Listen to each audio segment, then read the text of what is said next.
Welcome, traveler of the night. The world outside has gone quiet. The lights have dimmed, and now it is only you, the dark, and the voice that carries you through it. Tonight's tale is not meant to wake you, but to walk beside you as you drift, step by step, into the fragile space between waking and sleep. Let the rhythm of the story guide you. Let the shadows lean closer, because once the night has claimed the world, there are stories that can only be told in whispers. So, settle in. Close your eyes if you dare, and listen. Story 1. The Sleep Experiment Log. It was just another sleepless night. My eyes burned from too many hours spent in front of my laptop, scrolling through archives of medical case studies I had no business reading. Exams were weeks away, yet I told myself that staying up like this, combing through obscure research, somehow counted as studying. That was when I stumbled upon it. The file was tucked inside a digital folder buried so deep within the university's outdated online database it felt almost accidental, as if someone had hidden it there long ago, hoping it would be forgotten. The title was plain, clinical even. Sleep Experiment, Log 1983. I clicked, expecting dry data graphs, tables, some professor's failed research project. Instead, the file opened into a series of audio recordings, dozens of them, each simply labeled by date and time, spanning barely 3 weeks in early spring, 40 years ago. The first recording began with a hiss of static, then a voice, calm and clipped, unmistakably official. Experiment log, day 1. Subjects are adjusting to conditions. Wake cycles will be monitored continuously. Further notes to follow. The voice trailed off, the tape clicking faintly. Nothing unusual, just a researcher's notes. But I let it keep playing, because the silence that followed wasn't silence at all. There was breathing in the background, slow, shallow, and then a second voice, faint, almost swallowed by static. It isn't dark when I close my eyes. It's another room. The recording ended abruptly. I sat back, the glow of the laptop screen painting my dorm room in pale blue. I told myself it was nothing, a misheard phrase, a trick of poor audio quality. But my pulse had already quickened, my skin prickling with the sensation of being observed, even though I was alone. Something in me knew I should stop. And yet, I clicked on the next file. The second recording began with a long silence, the kind of silence that doesn't sound like absence but like a room waiting. The static hissed faintly, a kind of breath behind the microphone, and then the voice of the researcher returned, crisp, clipped, as though he was reading from a script written too quickly. Day 3. Subjects remain without sleep. They have been monitored continuously. Nutrition is tolerated, but focus is decreasing. Reports of hallucinations are consistent. Notes to follow. His voice cut in and out, distorted by the age of the tape, but beneath it something else murmured. A weaker voice. Not the professional cadence of science, but the broken whisper of someone drifting between worlds. I leaned closer to the screen, though I knew leaning wouldn't help. At first it was noise, the sort of mumbling one expects from delirium. But as the seconds stretched on, the words surfaced. It's a corridor. White walls. Endless. No doors, until I blink. When I blink, there are doors. Too many doors. They don't open. They never open. They just watch. The recording clicked off abruptly, and I was left staring at my reflection in the dark glass of the laptop screen. I should have stopped there. I knew it in the heaviness of my chest, in the way my own dorm room seemed to tilt slightly around me, shadows shifting at the edges of my vision. I had class in the morning. My eyes were already burning with exhaustion. But the silence after the tape ended wasn't comforting. It was thick, pressing, like the stillness after a breath that refuses to exhale. So I played the next file. This one began differently. The researcher's voice was sharper, less patient. Day 5. Subject 2 refuses food.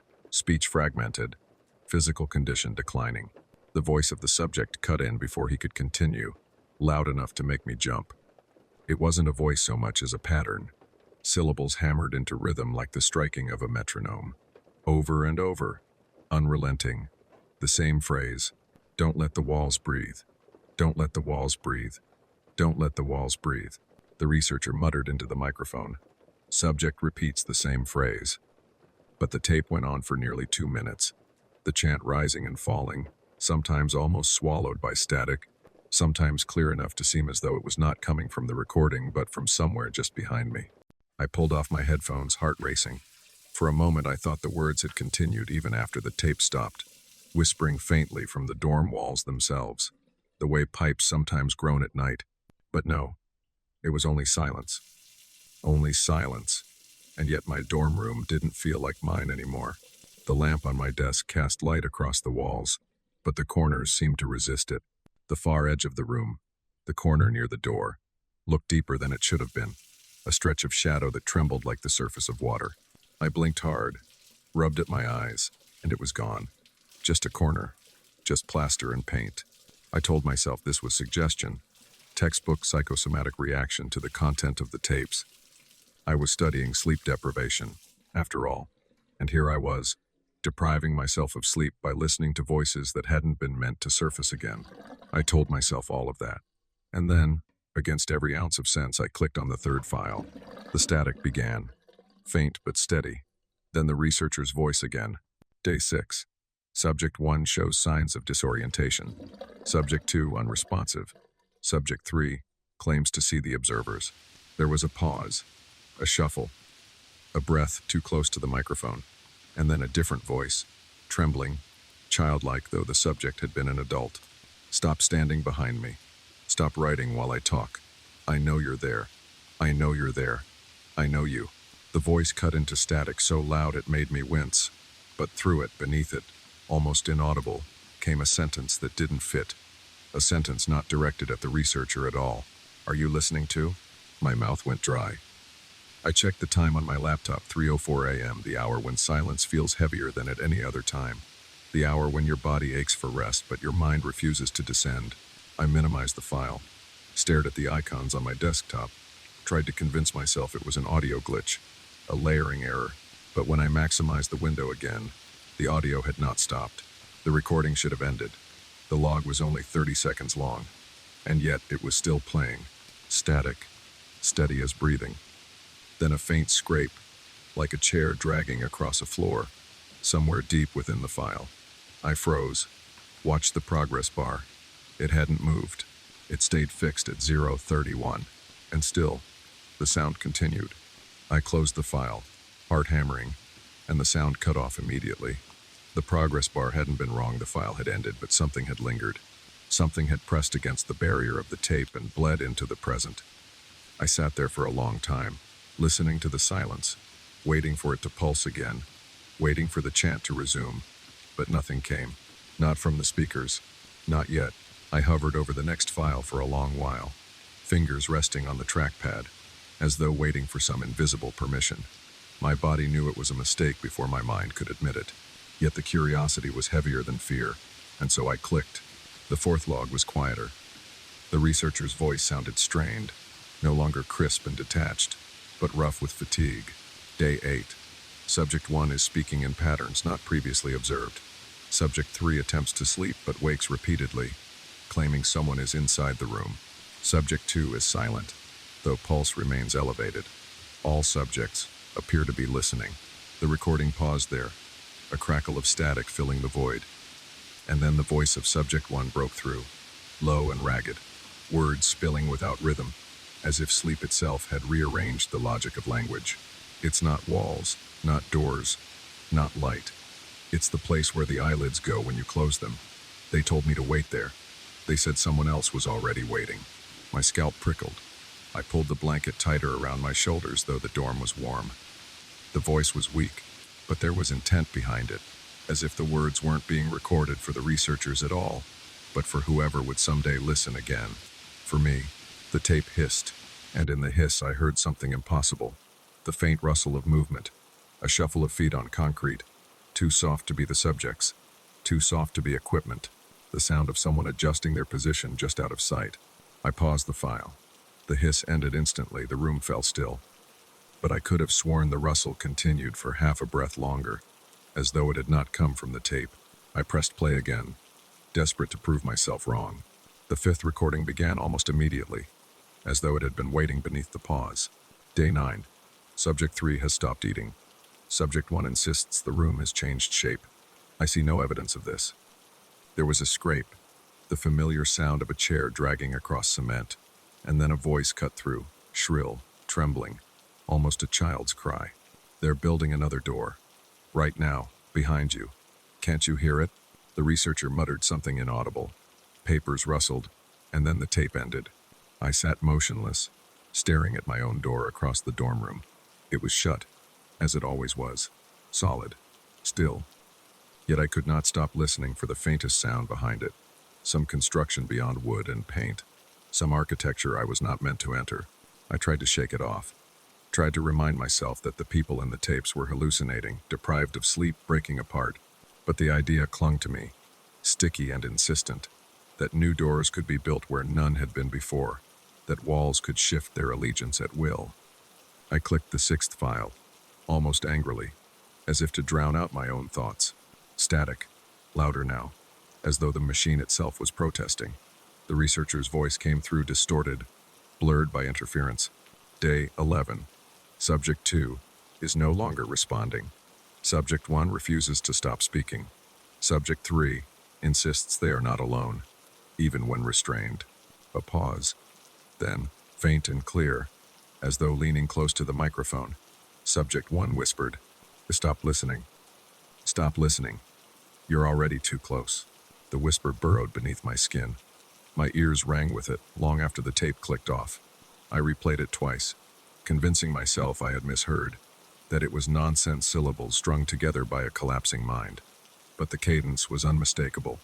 The words were deliberate, not for the researcher, for the listener, for me. I sat back, shutting the laptop lid halfway, the glow of the screen narrowing into a strip of pale light that cut across my desk. My heart thudded in my throat, a restless rhythm that made me acutely aware of how quiet the dorm had become. There was no sound from the hallway, no footsteps, no distant doors, not even the hum of the vending machine at the end of the corridor, only my own shallow breathing and the faint ringing in my ears. And yet, somewhere beneath it, softer than silence, I thought I heard it again. Stop listening. The seventh recording began with no preamble, no familiar cadence of a researcher announcing the date, as if whoever had once overseen these subjects had grown weary, their role reduced to the mechanical act of pressing the record button and letting the machine absorb whatever spilled into the microphone. At first, there was only the hum of the equipment, a constant low vibration, indistinguishable from the blood coursing behind my own ears. Then the sound thickened, layering upon itself, until I could no longer tell whether it was mechanical or human. A tone, stretched and elongated, seemed to braid itself into the hiss of static, not quite speech, not quite music. And then, gradually, words began to emerge, though not spoken in the clear rhythm of someone addressing another. They surfaced like shapes beneath murky water, refracted, broken, assembled in fragments that seemed to belong less to language than to dream. Not asleep, not awake, the eyelids open inward. "You are here with us already." The voice was not the researcher, nor did it sound like any one subject. It was plural, layered, a chorus pressed into a single throat. The tape clicked faintly, as though something metallic shifted against its casing, and the breathing that followed was so close, so intimate, that I felt my own lungs hesitate, unsure whether to match its rhythm or resist it. The log ended abruptly, yet the cadence of that breathing remained in the room with me, outlasting the file itself. I closed the laptop, but the hush did not vanish. My room had altered in some invisible way, as if its dimensions had been rewritten while I listened. The walls seemed farther apart and yet closer at once, the ceiling bending down and up in equal measure, the desk stretching impossibly long while my chair felt too small, as though I were shrinking into it. When I finally dared to open the laptop again, the glow of the screen no longer looked like ordinary light. It had thinned into something fluid, as if the pixels themselves had softened into water, bleeding across the surface in sluggish currents. My reflection stared back at me faintly in that shimmer-tired eyes. Pale skin, but the angle was wrong. The tilt of the head not quite aligned with the way my body sat. The eighth recording began without my command, the machine seemingly uncoiling of its own will. Day 13. Subject 1 refuses to answer when spoken to. Subject 3 screams whenever the lights are extinguished, claiming the room is no longer empty in the dark. Subject 2 remains unresponsive. The words of the researcher faltered there, breaking mid-sentence into silence. But silence was no longer silent. It breathed. It shifted. It pulsed. Out of it, slowly, there came another voice, delicate but unmistakable. "You are listening still. You have not stopped. We knew you would not stop." I pressed my palm against the laptop trackpad, intending to halt the recording, but the cursor would not move. The voice continued, patient, without urgency. "The corridor you see when you close your eyes. It has lengthened. The doors are no longer closed. One is waiting." My eyelids flickered, involuntary. In the darkness behind them, I caught the brief impression of that hallway, the same described by the subjects earlier, endless, pale, lined with doorways that multiplied as I blinked. They breathed faintly, their outlines swelling and contracting, not in unison but in the subtle rhythm of something alive. I opened my eyes again quickly, and yet the dorm room looked no more trustworthy than the corridor behind them. The screen glowed dimly, edges too soft, corners bending. The air smelled faintly of metal, the tang of old tape and rusted hinges. The voice had not stopped. "When you sleep, we will find the same room. We are already waiting there. You are not only listening, you are being written in." The recording ended. The timestamp displayed nonsense digits, a sequence of numbers that did not belong to any clock. I stared at it, unwilling to blink again, unwilling to trust the dark behind my eyes. Yet I knew, with the same certainty I knew my own heartbeat, that the corridor was waiting regardless, lengthening with each passing second, doors breathing, doors listening. And the most terrible part of all was the quiet certainty that one of those doors had already been marked for me. It became impossible to tell whether the recordings were still playing or if the sounds had slipped free of the machine and settled into the room itself. The hiss of static no longer carried the weight of technology, but the soft, steady breath of a corridor stretching somewhere beyond the walls, a breath that seemed to seep in through the thin vents above my desk and pool across the floor in waves too subtle for the eye, yet undeniable to the body. I felt it in the skin of my arms, in the hollow of my throat, in the way the fine hairs at the nape of my neck responded before thought could intervene. The corridor behind my eyelids grew clearer each time I blinked. It did not appear when I chose to imagine it, nor when I closed my eyes deliberately. It came in flashes, unbidden, quick as the afterimage of a camera's flash, a hallway too long to measure, with walls the color of faded bone and floors that gleamed with a wet sheen, though no water pooled there. The doors along either side were uniform, yet not identical. Each seemed to shift subtly as I tried to focus, their handles breathing outward, their panels expanding and contracting in rhythms out of sync, like 100 sleeping bodies inhaling at once but never together. When I opened my eyes to dispel it, the dorm did not soothe me. The shapes of furniture had thinned, their edges softened, and the fluorescent bulb above seemed too slow in its flicker, each pulse dragging seconds behind it, as though the room were stuttering in time.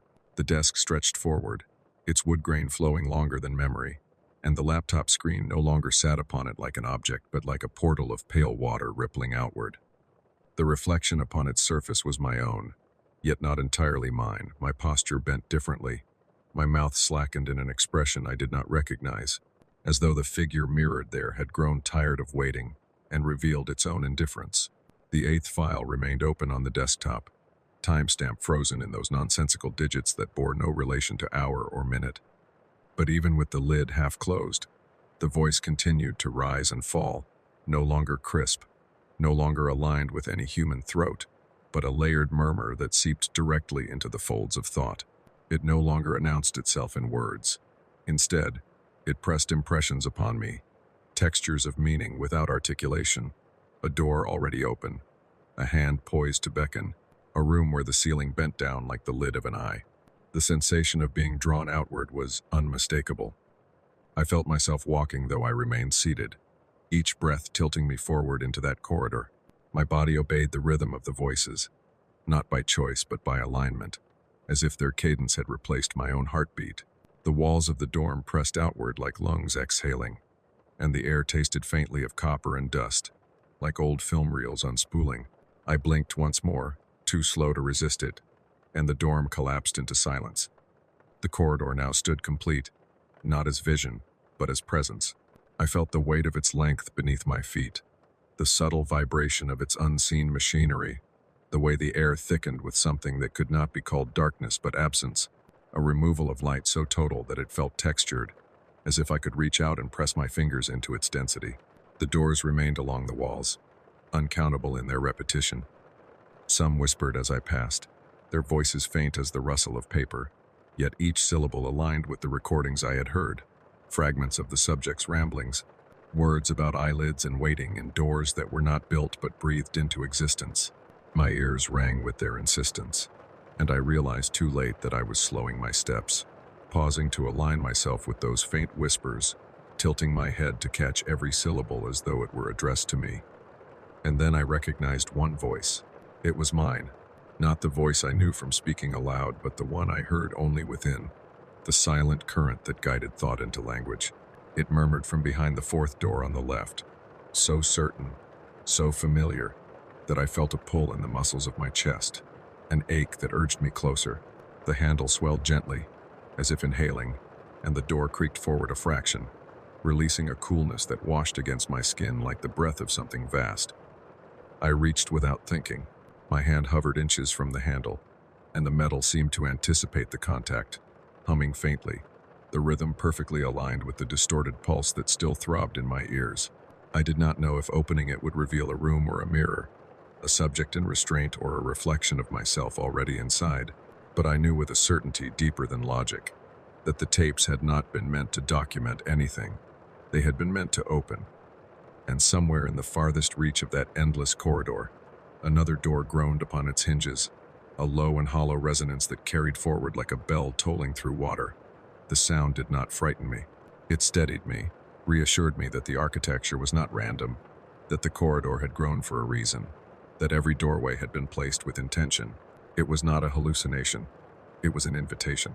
The corridor shivered, not in the way buildings shift with age, or in the way wind rattles the frame of a door, but in a manner that suggested the entire passage had inhaled at once and now held its breath, waiting. The air thickened instantly, pressing against my chest, making every heartbeat echo like a drum in an empty hall. The doors no longer whispered, they chanted. Their voices fused into a single vibration, low and feverish, resonating with the marrow of my bones. I staggered forward, or thought I did, though the ground beneath my feet dissolved into something neither solid nor void, a surface that yielded without giving way, as though I were walking upon the stretched skin of a drum. Shapes pulsed beneath the seams of the doors, not shadows, not light, something between impressions of figures that might have been human once, but bent, folded, collapsed into outlines that no longer obeyed the geometry of limbs. One pressed closer to the thin crack of its frame, and for the briefest instant I saw its face, and in that face I saw mine. Not a reflection, not a mirror, but an echo, a version of me that had been waiting longer than memory could hold, its eyes raw with sleeplessness, its lips parting in perfect synchronization with the voice that bloomed across the corridor. You have been listening long enough. The words struck not through the ears but directly into the skull, shattering thought, turning breath into static. The corridor bent inward, collapsing distance, dragging every door closer, their handles rattling as though dozens of unseen hands clutched them all at once. Desperate to open, desperate to let something through, my own hand still hovered near the fourth door, trembling now, caught between retreat and surrender. The hum that had lulled me before had sharpened into a blade of sound, slicing through silence, demanding an answer. And in that moment, one truth carved itself across the marrow of my being. If I opened the door, something would step out. If I did not, something would step in. The handle moved without my hand. It did not twist in a mechanical sense, but softened, as though metal had become pliant flesh, curving inward with the ease of muscle, sighing as it released. The door creaked outward no farther than the width of 2 fingers, yet in that sliver, the corridor seemed to widen infinitely, an entire ocean of darkness visible through a gap no wider than a breath. A draft swept out, though draft was the wrong word. It was not air, but something older, a current of presence that stroked the skin and slipped beneath it, aligning my pulse with a rhythm that was not mine. My thoughts staggered, not erased, but reordered, shuffled like loose pages until they formed a script I could not recognize yet somehow recited. The chanting of the other doors ceased. Silence pressed down, immense and waiting, and in that silence came a sound smaller than all the rest, the tick of a fingernail against wood, steady, patient, tapping once, twice, thrice, as though keeping time for me to follow. I leaned closer, unable to resist, and saw what waited beyond. It was a room, though room was an approximation. Its proportions stretched too far, the ceiling breathing in shallow expansions, the floor flexing gently as though supporting not weight but thought. In the center, upon a chair that shimmered like iron beneath water, sat a figure in restraint. The straps curled not around its arms and chest but through them, weaving in and out as though body and leather had grown together. The head hung forward, strands of hair or threads of something finer falling like static across its face. Yet even bowed, it knew me. I felt recognition ripple outward from it, a tide that swept across the walls and along the floor until it struck me in the sternum. My breath staggered. The figure inhaled, a dry, shuddering breath, yet synchronized perfectly with mine. Its chest rose when mine did. Its ribs expanded when mine opened. A mirror, but deeper an anchor pulling me into the rhythm of its endurance, into the sleeplessness that had defined the tapes. And then, without lifting its head, it spoke, not aloud, but through the very vibration of the corridor, a resonance that bypassed sound and struck directly into marrow. You have been watching, but it was always you. The corridor convulsed. Doors shivered, their seams splitting, their handles thrusting outward as if hundreds of unseen fists hammered from the other side. The chanting did not return, it escalated into a roar, not voices but raw static, filling every angle of space with the scream of absence. I stumbled forward, one foot breaching the threshold. The room swallowed me at once.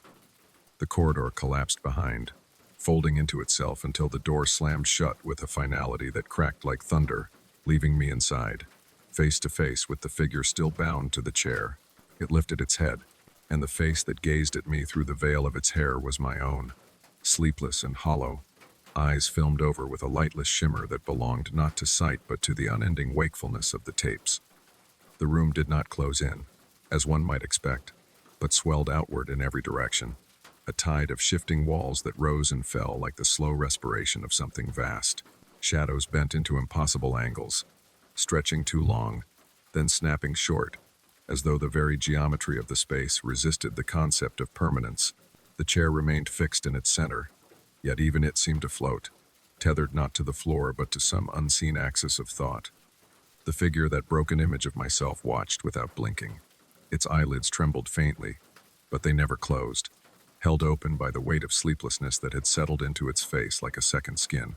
Every line of exhaustion mirrored my own, yet exaggerated, carved deeper, the kind of tiredness no rest could heal. Looking at it was like glimpsing the endpoint of a path I had only just begun, a destination where weariness transformed into a permanent condition.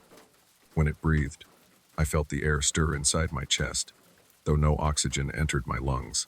When its fingers twitched against the leather that wove through them, I felt a faint sting in my own nails, as if they had grown too long, pressing into the meat of my palms. Its presence was not imitation, it was absorption, a gradual alignment, as though the longer I remained, the more I became tethered to its rhythm. The hum returned. Low, endless, a tone that did not waver but deepened until it seemed to vibrate the marrow of the walls themselves. It was not sound, it was pressure, a weight that pressed thought flat, smoothing every sharp edge of reason into compliance. Beneath the hum lay something subtler, a cadence, steady, repetitive, the sound of someone scratching words into paper, endless logs transcribed by an unseen hand. In the air above the chair, faint letters began to flicker. They hovered like phosphorescence on water, drifting, rearranging, disintegrating, reforming into fragments of phrases I half recognized from the recordings. Day 5. Subject repeats. The walls breathe. Don't. The words glowed, then collapsed into dust before I could finish them, as though mocking my attempt to make sense of them. And the figure, my sleepless twin, began to stir. Its head tilted, vertebrae cracking like dry branches, and though its lips did not part, I felt its voice bloom directly within my skull, quiet and absolute. Stay. There is no leaving. The corridor was only the waiting room. The words sent ripples through the space. The walls shuddered and exhaled, not with air but with awareness, as though the entire room had been listening to our exchange. The glow above the chair scattered, raining down in threads of pale light that clung to my skin like cobwebs. They burned faintly, sinking into my pores, leaving trails that pulsed in rhythm with the hum. I raised my hand instinctively, and for a moment, the light revealed something terrifyingly familiar. My skin translucent, the bones beneath etched with words, lines of text engraved where marrow should have been. I blinked, and the vision dissolved, but the sensation remained, the weight of writing etched into me, as though I too were becoming a log, a record of sleeplessness preserved within flesh. The figure leaned forward in its chair. The straps did not restrain it. They bent, stretched, yielded, as though they were not bindings but veins, threads linking us together. Each tremor of its body resonated in mine, sinking pulse, breath, thought, until I could no longer be certain where I ended and it began. The hum crescendoed. For a fleeting instant, all the doors I had passed in the corridor yawned open at once, spilling their shadows into this space. Figures filled their thresholds, some slumped, some crawling, some suspended in midair, all whispering the same fragmented refrain. Don't let the walls breathe. The chair-bound figure raised its head higher now, its face still my own, its eyes hollow and shining. It extended a hand, pale, threaded with light, reaching not to bind me but to welcome me, to draw me into the rhythm, already waiting. And as its fingers stretched toward mine, I felt the undeniable pull of recognition, not dread, not horror, but an almost unbearable relief, as though I had finally come home to where I had always belonged. The hand remained outstretched, pale and trembling, threaded with faint strands of light that pulsed like veins carrying something thicker than blood. It hovered just beyond my reach, yet the pressure of its presence pressed against my palm, insistent, magnetic, as though the air itself wished to close the distance. I wanted to recoil, to refuse, but my body did not obey the thought. My shoulders tilted forward, my fingers uncurled, every small motion aligning to the rhythm that filled the room. The hum had become deafening now, not loud in volume but in weight, sinking into bone, dissolving distinction, making me porous. It was not sound but gravity, and I was being drawn. The figure leaned closer, straps stretching like tendons, leather bending into threads of muscle.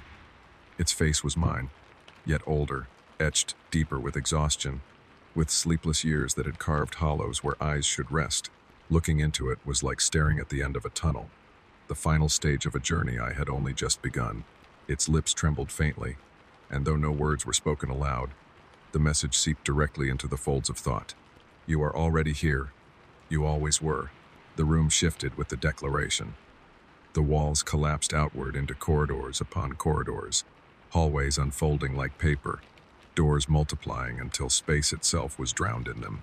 Every handle rattled, every seam split, and from within poured the whispers of the lost voices overlapping in feverish unison, repeating fragments I recognized not as theirs but as mine, moments I had thought private, phrases I had whispered into the dark during my own restless nights. They had been recorded, they had been kept.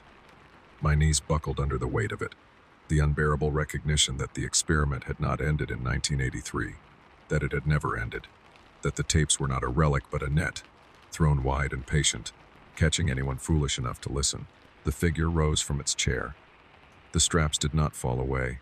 They unspooled, trailing from its limbs like ribbons of sinew, winding outward into the air until they touched me, wrapped gently at first, then tighter, threading into the weave of my shirt, my skin, my breath.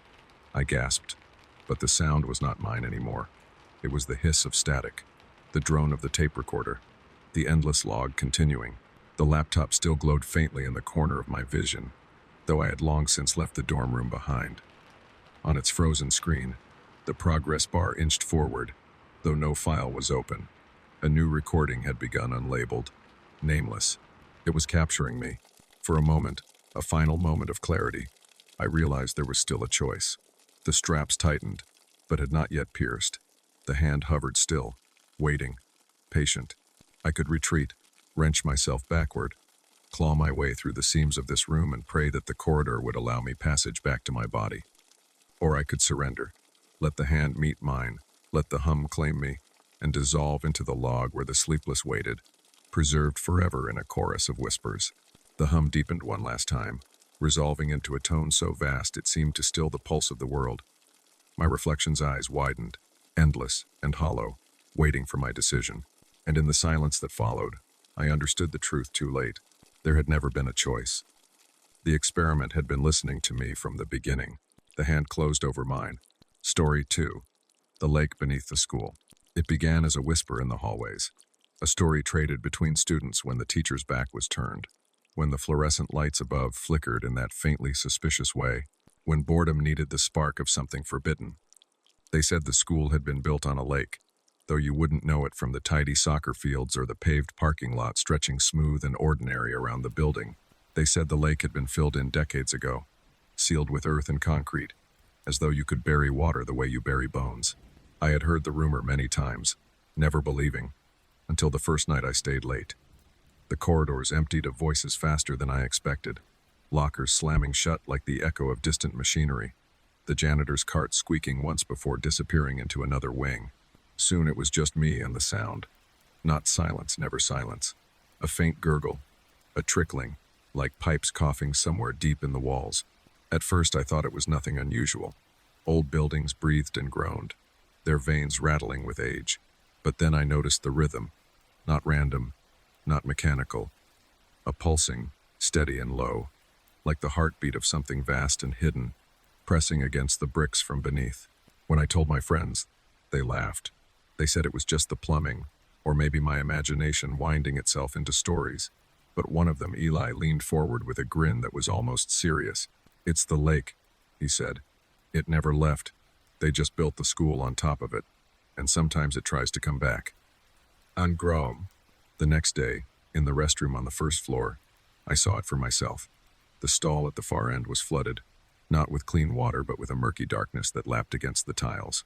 The custodian warned us not to go near it, muttering about clogged pipes, but when the light hit the puddle, I could swear it shimmered with a depth that no mop could erase, a depth that leaned downward into something far larger than the restroom floor. That night, when I closed my eyes, I dreamed of a stairwell beneath the gym, descending into shadows thick with humidity. I dreamed of hearing voices echoing up through the cracks in the tiles, voices that did not belong to anyone still alive. And when I woke, the sound of dripping water still clung to my ears, faint but steady, as though it had followed me out of the dream. I should have let the story remain a rumor. But curiosity swells like water. It fills every gap, every silence, until it forces its way through. And I knew, with the same certainty I knew the sound was real, that sooner or later I would have to go down and see for myself what was hidden beneath the school. The decision was not dramatic, not the result of a dare or a shouted promise in the cafeteria. It happened quietly, almost inevitably, like water finding its level. A week after I first confessed to hearing the gurgling, Eli and two others, Marissa and Daniel, were waiting for me after class, their backpacks slung over their shoulders, their expressions carrying that strange mixture of excitement and unease that comes when you admit you want to believe a story might be true. "We're staying tonight," Eli said simply, and none of us argued. The school after dark was not the same place we had known by day. The fluorescent lights hummed faintly, casting long pale streaks down empty corridors that seemed to breathe more freely without the clutter of voices. Our footsteps echoed too loud, bouncing against the lockers until the sound came back distorted, delayed by half a second, as though another set of feet followed just behind us. We carried flashlights, though we didn't need them at first. The hallways glowed with their artificial dusk, but the deeper we walked, the more the lights flickered, until we entered stretches where bulbs had long since died, and the dark pressed close enough to make the beam of our flashlights look fragile. Eli led us toward the gymnasium, claiming he knew of a maintenance stairwell that dipped into the lowest part of the building. He walked with the confidence of someone born for secrets, yet his voice had grown quieter, his jokes strained, and I could feel the same thought tugging at all of us. If the lake had been buried, what had it done all these years? Trapped beneath brick and concrete. The stairwell was smaller than I expected, a metal door half hidden behind stacked mats and equipment, the kind of place you would never notice unless someone pointed it out. The handle resisted at first, then gave with a groan that seemed too loud, reverberating down the hall as if announcing our trespass. We descended. The steps were concrete, narrow, slick with condensation. The deeper we went, the more the air thickened, damp and mineral, a taste like iron blooming across the tongue. The walls bore faint streaks where water had seeped, leaving behind dark stains that resembled branching veins. With each step, the faint gurgle grew clearer, not pipes, not distant machinery, but the unmistakable sound of moving water. Marissa whispered, "Do you hear that?" Though the answer was obvious. The stairwell opened into a long corridor of unfinished brick, dim bulbs strung at intervals, many of them dead, leaving pools of shadow where the floor seemed to vanish. Our footsteps grew hesitant, every scrape of shoe against cement magnified until it sounded like someone dragging a body across the ground. And then we reached it. At the far end of the corridor, set into the wall, was a door unlike the others. Heavy steel, painted a dull gray that flaked into rust. Its surface warped as if swollen from pressure behind it. Across its center ran a seam no wider than a hair, but from that seam glistened a thin line of moisture. It trembled faintly in the beam of our flashlights, quivering as though the door itself was breathing. We stood still, none of us speaking. Behind the steel, the sound of water surged louder, not a trickle now, but a pulse, steady and deep, like the beating of an immense heart somewhere just beyond the threshold. Eli stepped closer, his hand reaching toward the handle, but before he could touch it, a single droplet swelled from the seam and slid down the door's face, leaving a trail so dark it seemed to absorb the light. And in that moment, I realized the air no longer carried only the smell of damp stone. Beneath it lingered something else, faint but unmistakable, the sour, sweet scent of rot. The door shuddered. The door did not open all at once. It yielded in increments, each shift accompanied by the slow groan of swollen hinges, the scrape of rust grinding against itself, the sound heavy enough to seem like a voice, low and guttural, muttering in a language made of strain. Eli pressed harder, his shoulder leaning into the handle, his flashlight beam trembling across the door's sweating surface. For an instant, I thought the steel would resist him entirely, that we would turn back, relieved, and blame the lock for saving us from curiosity. But then it gave. The seam widened by the width of a breath, and from it slipped a draft colder than the stairwell air, damp and mineral, carrying with it a scent that made my stomach contract earth and algae and something older, something stagnant yet alive, like the underside of a river that had never seen light. Marissa gagged softly, covering her nose with her sleeve, but none of us moved to retreat.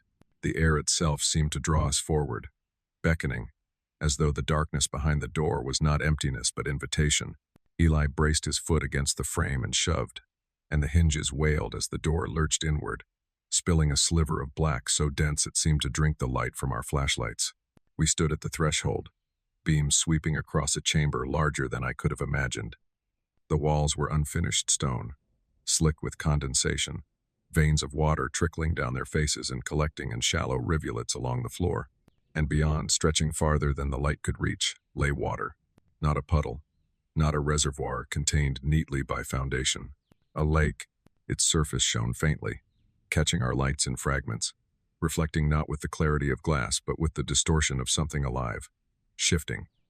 Ripples stirred, though no stone had been thrown. No air moved to disturb it. They spread outward in concentric circles, colliding, weaving together into patterns that seemed deliberate. Daniel whispered, "It's moving." His voice was small, stripped of bravado, and he was right. The lake did not sit passive.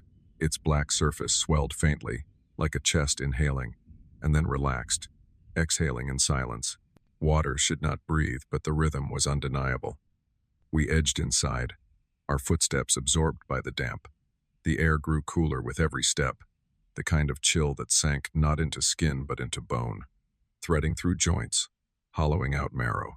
I tightened my grip on the flashlight, though its beam felt weaker here, its edges dissolving before they touched the walls.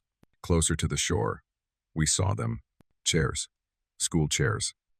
The cheap kind, metal legs and plastic backs, arranged haphazardly along the water's edge, some upright, some toppled, some half submerged. They bore no dust, no sign of disuse, though no one could have brought them here without dragging them down the stairwell we had just discovered. Their surfaces gleamed faintly, as if polished by countless hands, and then Eli's light froze on one, a chair not empty. Someone sat there, perfectly still, hands folded neatly in their lap, head tilted downward as though dozing. The water lapped gently at the legs of the chair, and with each pulse of the lake's surface, the figure rocked almost imperceptibly, swaying in rhythm. Marissa hissed, "Is that?" before cutting herself off. We stared. None of us breathed. The figure did not move. Its clothes looked wrong, outdated somehow, a style none of us recognized, the fabric stiff with damp. Hair hung in lank strands across its face, dark and dripping. My flashlight wavered, catching the faint gleam of open eyes beneath the curtain of hair, eyes too clouded to see, yet fixed unerringly in our direction. Another ripple swelled. Another chair appeared, and another. Figures began to resolve themselves along the shore, some seated, some half-sunk, their bodies bobbing gently as though tethered to the lake itself. Each one bore the posture of waiting, patient, as if class had been called to order long ago and they remained attentive still. The air thickened with the scent of rot, sweet and heavy, clinging to the back of the throat. My knees wavered. Every instinct screamed to flee, to shut the door and run until the school itself was behind us. But my feet betrayed me. I stepped closer. The water shifted in acknowledgement. Ripples parted, and in the clearing reflection, I saw myself. Not in the way one sees in a mirror, but suspended in the water's depth, seated among the others, head bowed, hands folded, patient. My lips moved faintly, though I could not hear the words. A chair waited at the shore, empty, its legs already damp. The hum of the fluorescent lights above seemed impossibly far away now, muffled, as though we had already descended beyond the school entirely. Only the pulse of the water remained, steady, inevitable, a rhythm that demanded alignment. Behind me, Eli whispered, "It's calling," and I knew he was right. The longer we stood at the edge of that hidden water, the more the sense of a lake began to dissolve into something else. My eyes insisted it was liquid, dark and restless, yet every other part of me felt it as something stranger, a surface not of water but of memory itself, stretched thin, rippling beneath the weight of all that had ever been forgotten in this building. The chairs along the shore no longer looked misplaced. They belonged here, arranged as though the lake had been their classroom all along. Their alignment suggested a lesson that had begun centuries earlier and had never truly ended. The figures seated within them swayed in unison, their movements too subtle to be chance. A breath, an inhale, an exhale, the rhythm of students repeating after a teacher whose voice was gone, yet still audible if you listened with the wrong part of your mind. And then I began to hear it. Not a voice, not at first, a cadence, like words submerged in water, stretched and warped, until they lost shape. The syllables rose and fell like bubbles, breaking the surface in patterns almost familiar. My brain strained to form them into sentences, but the effort left a ringing in my ears, a dizziness that made me sway forward. When I blinked, the lake changed. No longer only water, it was a floor of linoleum tiles, slick with reflection. Desks stretched outward, infinite rows gleaming with the varnish of long use. Fluorescent lights buzzed above, their glow shimmering across wet surfaces as though the ceiling itself had dissolved. My friends were still beside me, yet seated now, pencils in their hands, their faces slack with obedience. Eli's lips moved, tracing words I could not catch. Marissa raised her hand slowly, as if seeking permission from an instructor who was nowhere to be seen. The sound of chalk scraping a board echoed, though no board stood before us. The sound intensified until it was indistinguishable from the lap of waves, each squeak blending into a liquid crash. The lesson went on, written across water that erased itself before it could be read. I looked down, and my reflection no longer mirrored me. It leaned forward, face sharpened by shadows, eyes dull and patient, already seated where I refused to sit. Its lips curled faintly into a shape that might have been a smile, but too thin, too brittle, as if carved rather than felt. The chairs along the shore beckoned. I could feel the weight of expectation pressing down, as though attendance were mandatory. The longer I resisted, the heavier my limbs grew, my shoulders stooping under invisible hands urging me into place. I thought of all the times I had drifted half asleep in classrooms, lulled by the rhythm of lessons I barely understood, and realized the lake carried the same narcotic pull, except here, sleeping meant more than closing your eyes. The figures in the water began to tilt their heads in unison, acknowledging me. Their eyes glistened like wet stones, unblinking. The air vibrated faintly, humming with a tone too low to be sound, yet it threaded through my chest, syncing with my heartbeat. Marissa's flashlight flickered and dimmed, her beam vanishing into the murk. For a moment, her face blurred, the outline of her body softening as though water had risen around her without touching me. Daniel gripped my arm, his nails sharp against my skin, grounding me. But when I turned to meet his eyes, they were glassy, fixed on the lake as if waiting for his name to be called. And then I understood. The water was not only beneath us. It was rising in increments, invisible, patient, drowning the air first, then the will, until all that remained was surrender. Somewhere, a desk scraped back across the floor, or perhaps a chair shifted along the shore. It did not matter. The lake was teaching us how to belong. The first sound was so quiet it might have been imagined.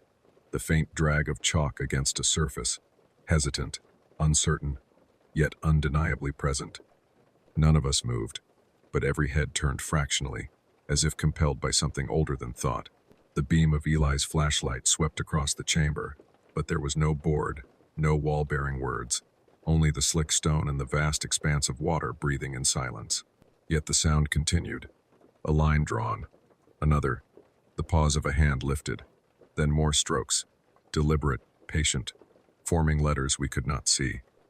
My scalp prickled as though invisible dust were falling across it, chalk that had never existed, now settling into our hair, into our lungs. Then the water shifted. The ripples folded inward, flattening themselves into clarity. Across the black surface, pale lines gleamed, strokes forming with each sound, words written not on slate but on water itself. At first they wavered, indistinct, but slowly they steadied into a single word: attendance. Eli muttered a curse under his breath, but it broke halfway through, strangled by the echo of something deeper, because the word did not fade. It repeated itself, ripple after ripple, until the entire lake bore the same inscription, the way 1,000 reflections of the same word might shimmer across glass. Attendance. The chairs waited. The figures sat in their stillness, their patience unbroken. And then, in a voice that was neither whisper nor shout, but something perfectly in between, something meant to reach every ear, equally came a sound. A name. Daniel. It was spoken flatly, without emphasis, yet it shook the chamber like a bell tolling underwater. Daniel froze, his grip on my arm tightening, his knuckles bone-white. The water quivered, and the empty chair closest to him shifted, scraping faintly against stone as if drawn an inch forward by unseen hands. "No," he whispered, though his voice held no force. Don't say my name." But the lesson had begun. The figures along the shore raised their heads in eerie unison. Their eyes gleamed faintly, a wet film reflecting our light, their attention fixed on him with a precision that made me shiver. Their lips parted not in words, not yet, but in the silent expectation of repetition, like students waiting for one among them to answer. Daniel staggered backward, his heel striking the damp ground with a hollow slap. His flashlight beam swung wildly across the chamber, slicing through water and stone, until it caught on something new. Rows of desks further back, beyond the reach of the shore, submerged waist-deep, yet arranged in perfect symmetry. At those desks sat more figures, slouched yet upright, their movements slow, tethered to the lake's rhythm, and still the word remained. Attendance. The voice spoke again. The same name. Daniel. This time it resonated directly through the air, bypassing sound, vibrating in the cavity of my chest, shaking loose the rhythm of my heart until it tried to match the cadence of the lake. Daniel dropped the flashlight. It clattered against stone and rolled, its beam snapping across the water before winking out in the depths. He clutched his ears as if to block the voice, but his hands trembled uselessly. Marissa shouted his name, reaching for him, but the shout dissolved strangely, stretched thin in the air, as though the chamber itself swallowed any interruption. Her words melted before they could reach him. Daniel stumbled forward, not toward us, toward the chair. I swear he was fighting it, his muscles taut, his eyes wild, but his feet obeyed another command. Step by step, he crossed the slick stone until his knees brushed the waiting seat. For a moment he hovered, trembling, poised between refusal and surrender. And then he sat. The lake responded instantly. Its surface rippled outward in concentric circles, a sigh of satisfaction. The word dissolved into nothing. The chalk sound ceased. and silence pooled thickly in its place.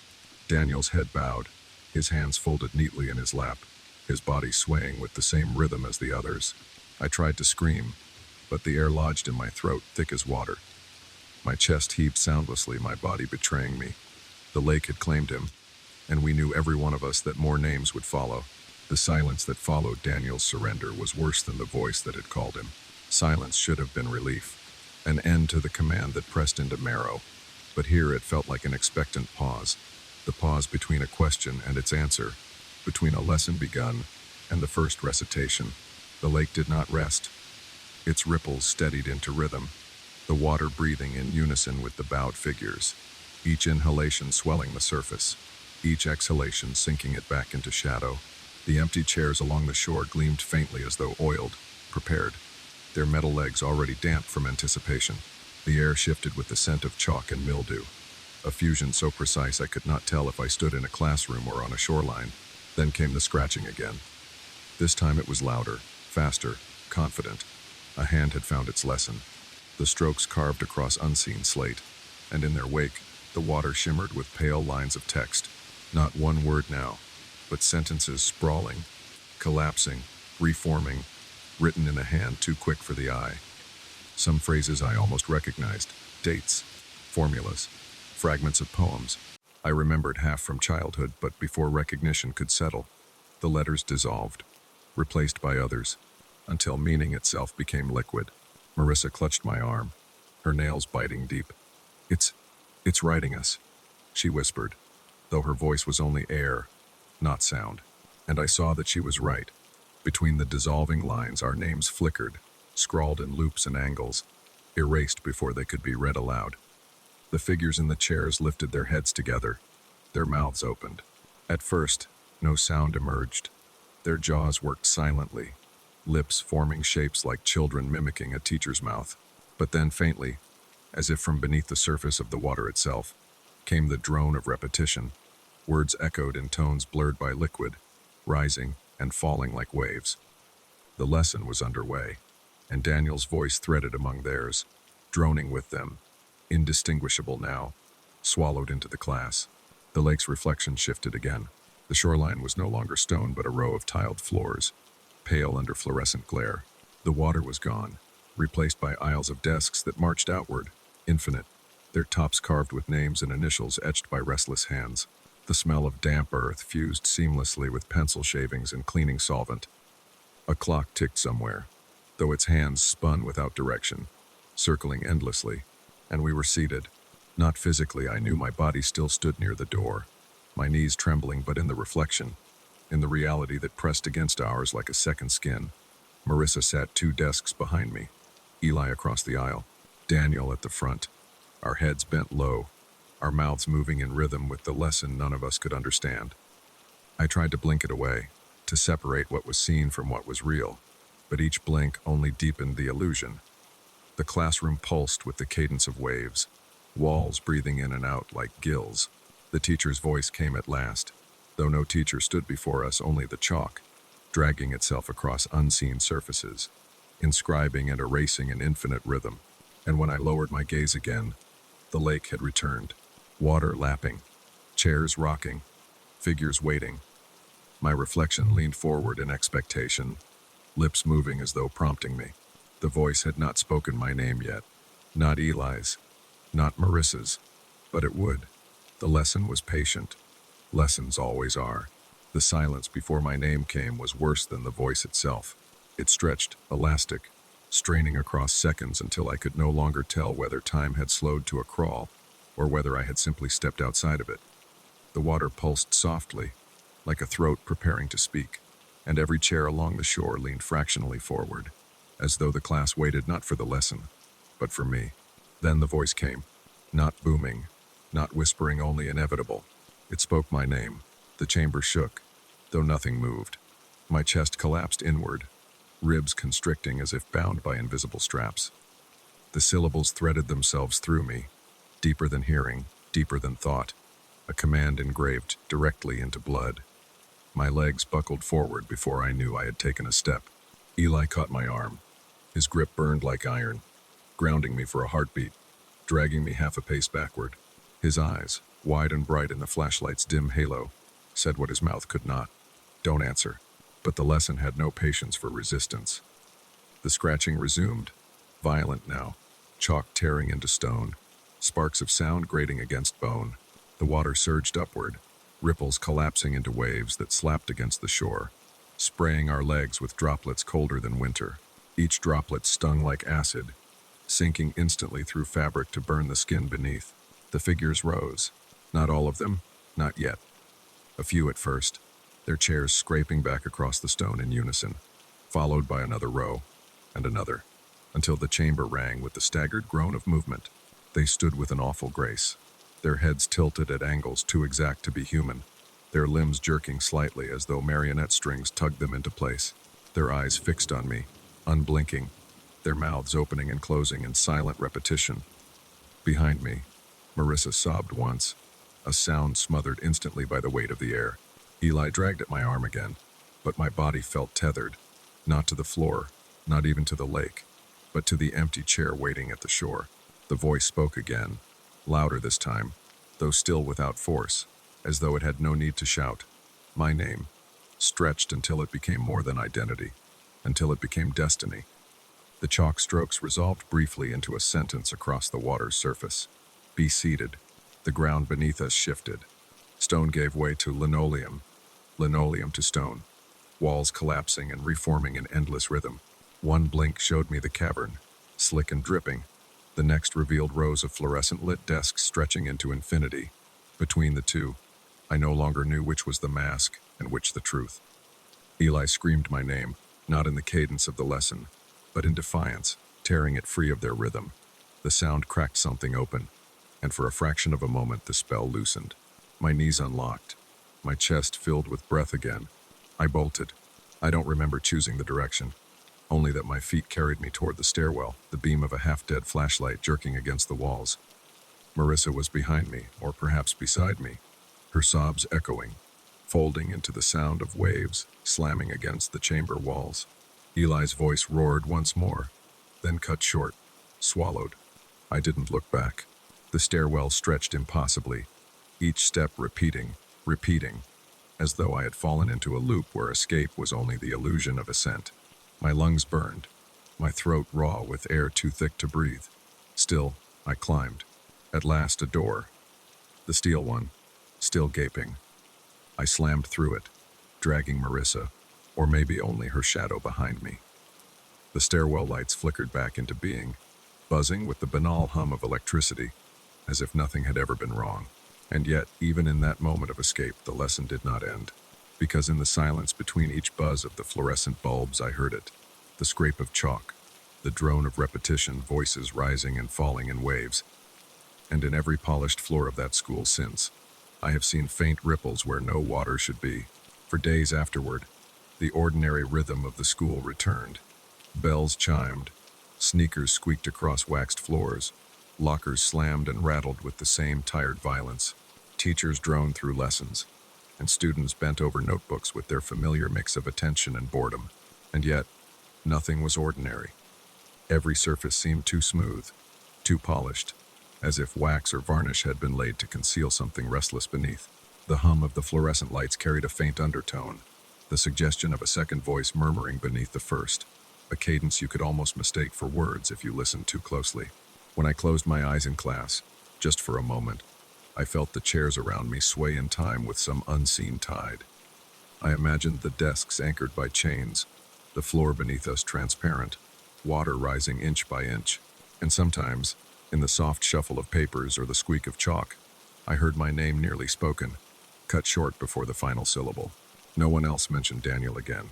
His absence was treated like all absences, a note from home, an empty desk, another name crossed off a list. But when I glanced at the attendance sheet on the teacher's desk, I saw faint smudges of water around his name, the ink bleeding outward as if submerged.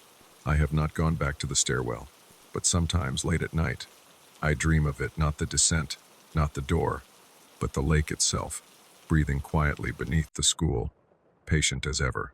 Its ripples stretch outward, waiting.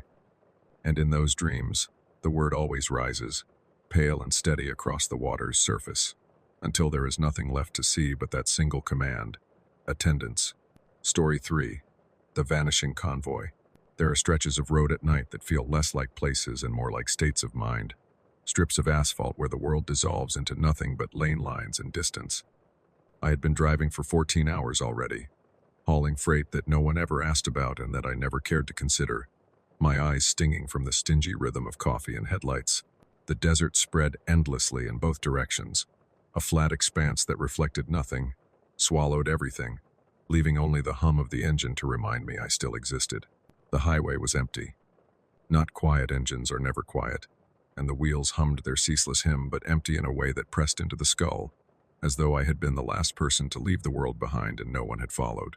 Radio static murmured faintly, a half-broken country station drifting in and out of range, its notes fraying like threads in the wind. The stars above should have comforted me. They were clear that night, scattered thick across the sky, but they seemed too fixed, too still, like holes punched in a ceiling rather than living light. Sometimes I had the sense that if I pressed hard enough on the horizon, the whole dome would peel back to reveal whatever lay beyond. And then, at 2:47 the morning, I saw the first trailer. It appeared suddenly in the dark. No glow of approach, no gradual swell of headlights. One moment the road was barren, the next a massive silhouette filled the lane ahead, boxy and pale, its sides gleaming faintly as though lit from within. My brakes hissed as I slowed, heart rattling with the shock. But the trailer maintained its distance with uncanny precision, neither gaining nor receding. I expected more to follow. Convoys aren't uncommon out here. Trucks band together for safety, for efficiency, to carve a shared path through the void. But this one stretched farther than sight allowed. One trailer, then another, each identical, glowing faintly, stacked in endless procession. My headlights skimmed their edges, but the light never clung, sliding away as though repelled. The radio died. Not faded, not lost to static, died. The silence it left was unnatural, the kind that feels heavier than noise. Only the hum of my own rig remained, and even that seemed to thin, its rhythm syncing with something deeper, something pulsing faintly through the road itself. I leaned forward, squinting through the windshield. The trailers swayed slightly as they rolled, yet no cabs pulled them, no drivers hunched over steering wheels. They moved as though propelled by the road alone, summoned forward by a destination I could not see. And though every instinct told me to brake harder, to slow, to let them vanish into the horizon, I found myself matching their pace instead, unwilling, unable to let them go. The convoy was not passing through. It was waiting. The mile stretched, yet the convoy did not thin. No matter how long I drove, no matter how many minutes passed on the clock glowing faintly in my dash, the procession remained before me. Identical trailers stacked end to end, their pale glow folding the horizon into repetition. I eased my rig closer, unwilling, though I could not have explained why. The glow from their surfaces was not light in the ordinary sense. It did not illuminate the road, did not scatter across the desert. Instead, it clung to the trailers alone, a skin of radiance that pulsed faintly with rhythm, dimming and brightening in intervals too precise to be accident. The hum of my engine shifted. At first I thought it was strain, some mechanical fault after too many hours without rest. But then I realized it was not failing, it was synchronizing. The vibration beneath the seat, the growl in the wheel, the thrum in the soles of my boots, all bending toward the convoy's rhythm until the sound of my own truck no longer belonged to me. A strange calm began to seep in, slow as fog. My hands no longer clenched the wheel. My shoulders relaxed. Fear should have gnawed at me, but instead there was a lull, as though I had been carrying a burden for years without noticing and only now felt the release. The road narrowed in perception, not in measure, every lane line thickening, bending inward, until it felt less like asphalt and more like rails laid for a train. And through the faint glow of the trailers, I began to see them. Not reflections, not shadows, but shapes moving within. Silhouettes pressed faintly against translucent walls, tall and thin, some seated, some standing, their forms distorted as though stretched by water.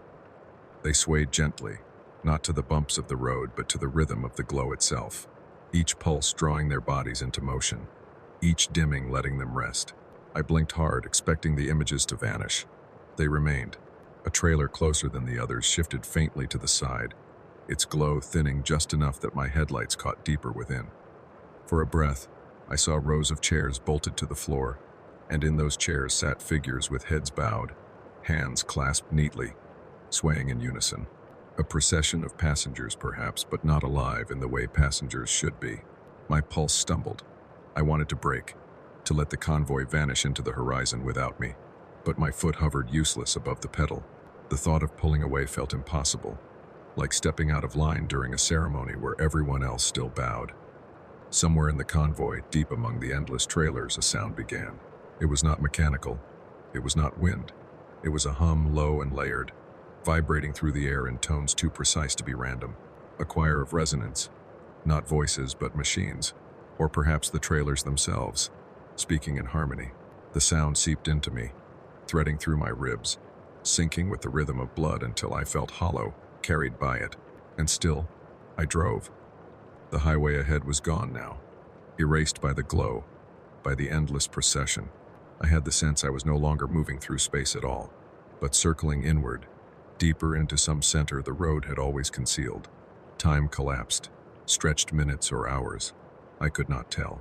And through it all, the conviction grew steady, unshakable, as absolute as fact. The convoy had noticed me, and it did not intend to let me go. The first sign was subtle, so quiet I thought it no more than the tired buzzing in my ears.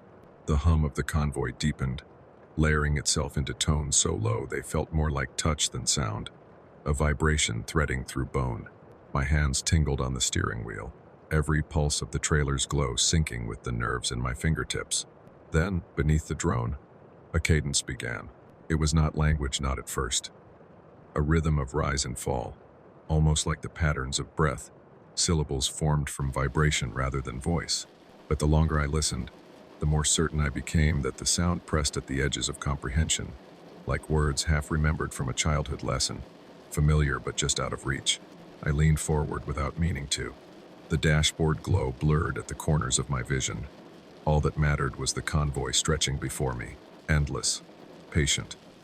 One trailer in particular slowed, though its wheels never moved differently. The space between it and the next widened, just enough for me to glimpse deeper inside.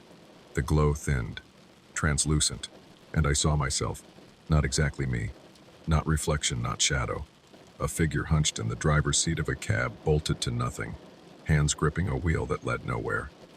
His head tilted slightly, the same way mine did when exhaustion set in, and though the features were blurred by haze, the tilt of the jaw, the slope of the shoulders, they were mine. My stomach folded inward. I blinked hard, but when my eyes opened again, the figure remained, lips moving faintly in sync with the cadence of the hum. I couldn't hear his voice, but I knew with sick certainty that he was repeating something, repeating what the convoy spoke. The hum swelled until it broke into clarity. Not words, not quite, but close enough that meaning sank directly into my skull. Stay in line. The phrase vibrated through me, not heard but known, each syllable locking into place like gears meshing. I tried to shake my head, to banish it, but the words clung, echoing across my nerves. My truck's headlights dimmed fractionally, not from failure but as though kneeling to the convoy's rhythm, sinking fully now. Ahead, more trailers grew translucent. Shapes within them leaned against the glowing walls, hands pressed outward, palms flat against the skin of the light. Their faces were indistinct, melted by haze, yet every one of them tilted toward me in recognition. Not welcome, not warning, recognition. I slammed my palm against the dashboard, desperate to break the rhythm, to remind myself that I was the driver, not the passenger. The vibration that surged back into my hand was not from the truck, it was from the road itself, humming with the same resonance as the convoy. Stay in line, the voice repeated. My body leaned forward against the wheel, muscles slack, as though obedience had always been the most natural thing in the world. My eyes blurred, but in that blur I saw the road bending inward, folding like paper into a circle. The convoy stretched around it, endless, as if I had already been driving within its orbit for years.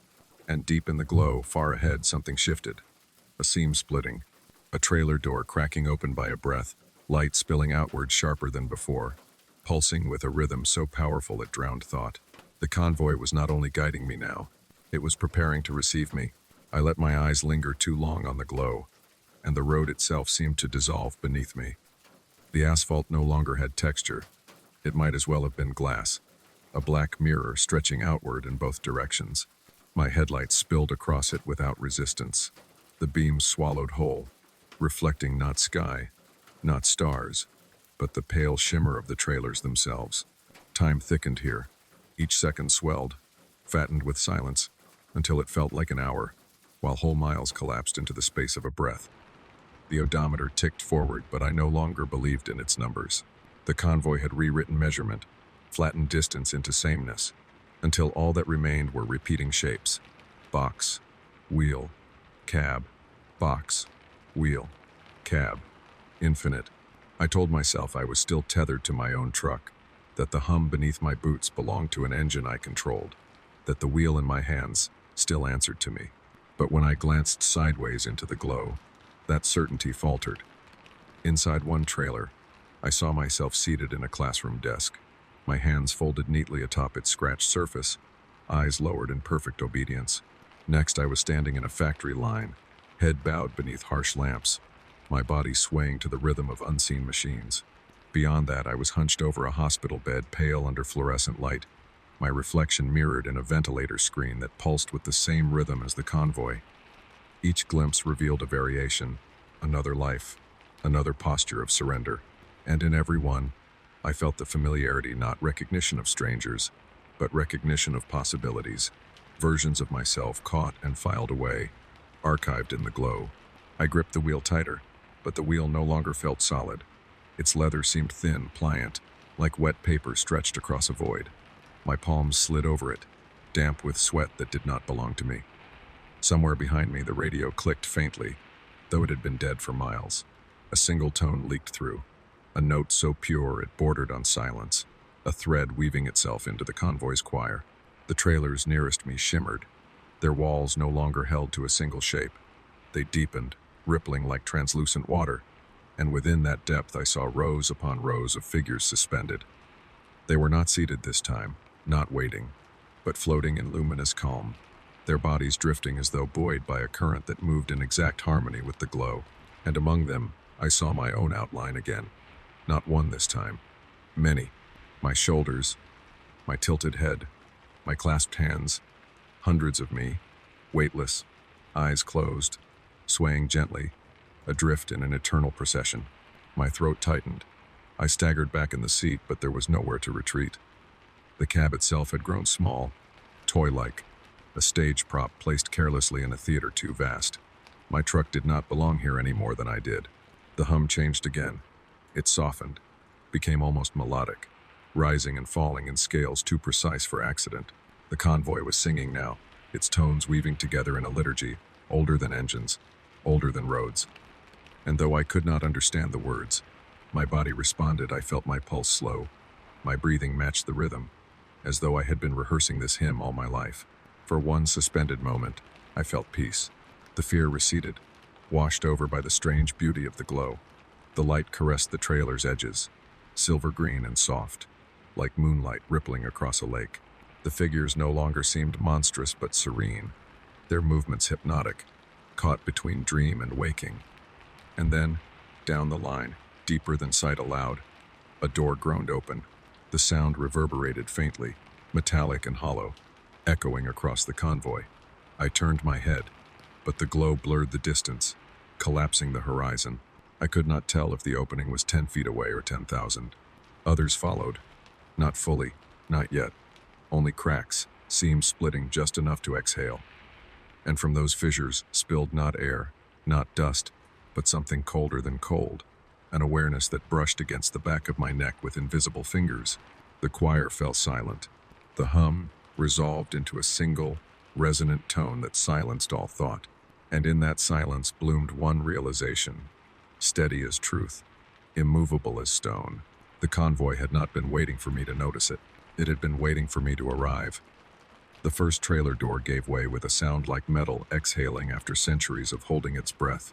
A thin seam split wider, and from it spilled a light that was not light at all, but a liquid radiance, a current that streamed outward across the highway. It did not illuminate so much as erase. The desert on either side of the road dissolved where it touched, folding into pale geometry, until all that remained was the convoy itself and the glow spreading from its wounds. More doors followed, not all at once but staggered, the way eyes might blink open in sequence. Each groan rolled down the procession like thunder chasing lightning, until the night itself seemed to breathe with the rhythm of hinges. I should have braked. I should have turned the wheel, forced the truck into the dark, left the convoy behind, but the road had vanished. There was no shoulder, no horizon, only the procession unspooling endlessly, its trailers splitting open to reveal depths that shimmered like water. And within those depths movement, figures unmoored from their seats, floating toward the new openings, their limbs loose and swaying. They did not walk, they did not crawl. They drifted, as though gravity had been rewritten, as though the trailers themselves exhaled their contents into the night. Some brushed the openings and dissolved instantly into the glow, becoming threads of light that wove themselves into the convoy's endless hymn. Others lingered, their faces pressing against the thin barrier between inside and out, their features smearing across it like oil on glass, eyes without whites, mouths without breath. Still, they tilted toward me, unblinking, patient. The hum swelled until it shattered into clarity. The voice I had half heard, half dreamed now, thundered in resonance so complete it bypassed sound altogether. Join. The word did not echo. It did not need to. It arrived whole, pressed into marrow, undeniable. My truck shuddered in answer. The wheel twitched in my hands, not violently but insistently, aligning itself with the convoy's rhythm. The dashboard lights flickered, sinking to the pulse of the glow. Even the air vents exhaled in time, a mechanical breath harmonizing with the procession. I looked down the endless line, and I saw more doors splitting open, hundreds of them, until the convoy resembled not a chain of trucks but a corridor of light, each trailer a cell in some infinite body. The figures within moved as blood through veins, their outlines merging and separating, always drifting toward the openings, toward release. And in the widening seam of the trailer nearest me, I saw myself again, not seated this time, not drifting weightless. This version of me stood upright, arms extended in invitation, palms open. His lips moved with the word the convoy had spoken, though I could not hear it. His eyes glowed faintly, not with light but with reflection, mirrors turned outward. The air grew thick, pressing against my chest. I knew, with a certainty deeper than logic, that the convoy had opened itself not as spectacle but as door. It had not revealed what was inside. It had revealed what was waiting for me. Another word pressed itself into me, softer this time, almost gentle. Now, the word still rang in me now, but the sound did not pass. It lingered, folded across itself until it became less a command than a climate, the air vibrating with it, every breath an intake of urgency. The convoy no longer moved. Wheels spun, yes, but the road beneath had vanished. There was no forward, no backward, only suspension, a stillness so absolute it felt like the world itself had paused to hold its breath. I sat behind the wheel, but the cab felt unmoored, drifting like a raft caught on a current too vast to see. My hands remained on the wheel, yet when I flexed my fingers, the sensation lagged, returning a moment later, delayed as though the act had to pass through another version of myself before arriving back in my own skin.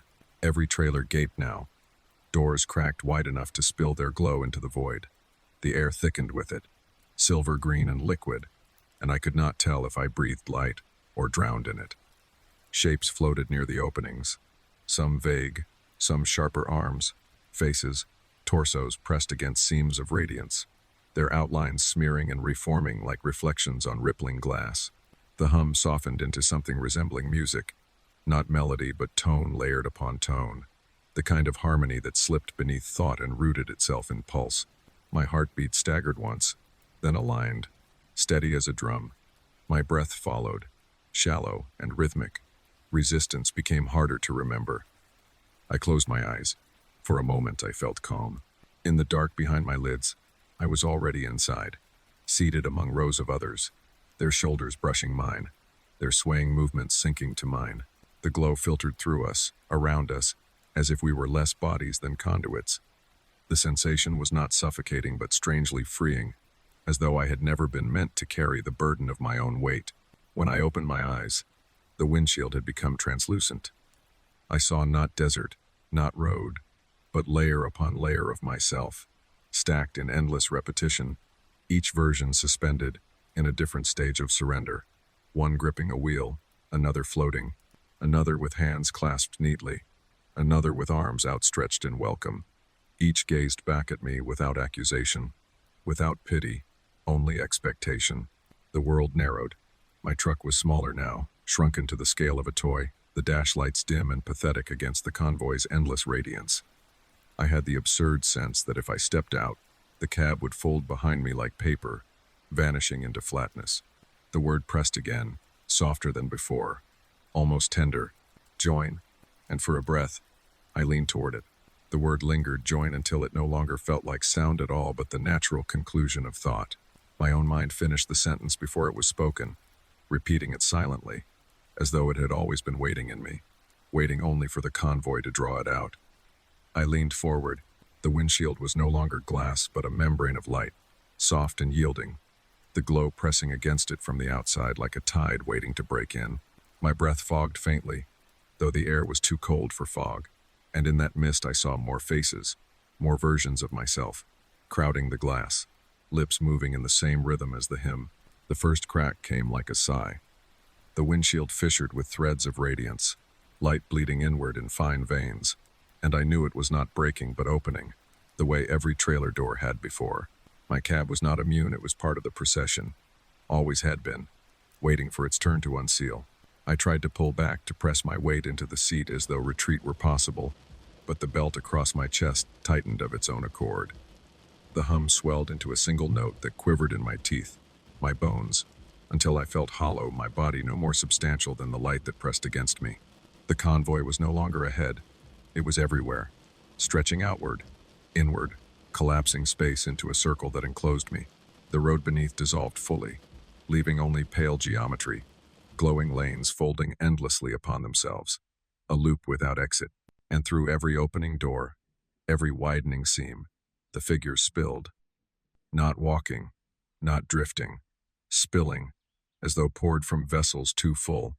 They had no urgency, no hunger, only inevitability, their limbs swaying, their faces blurring and reforming.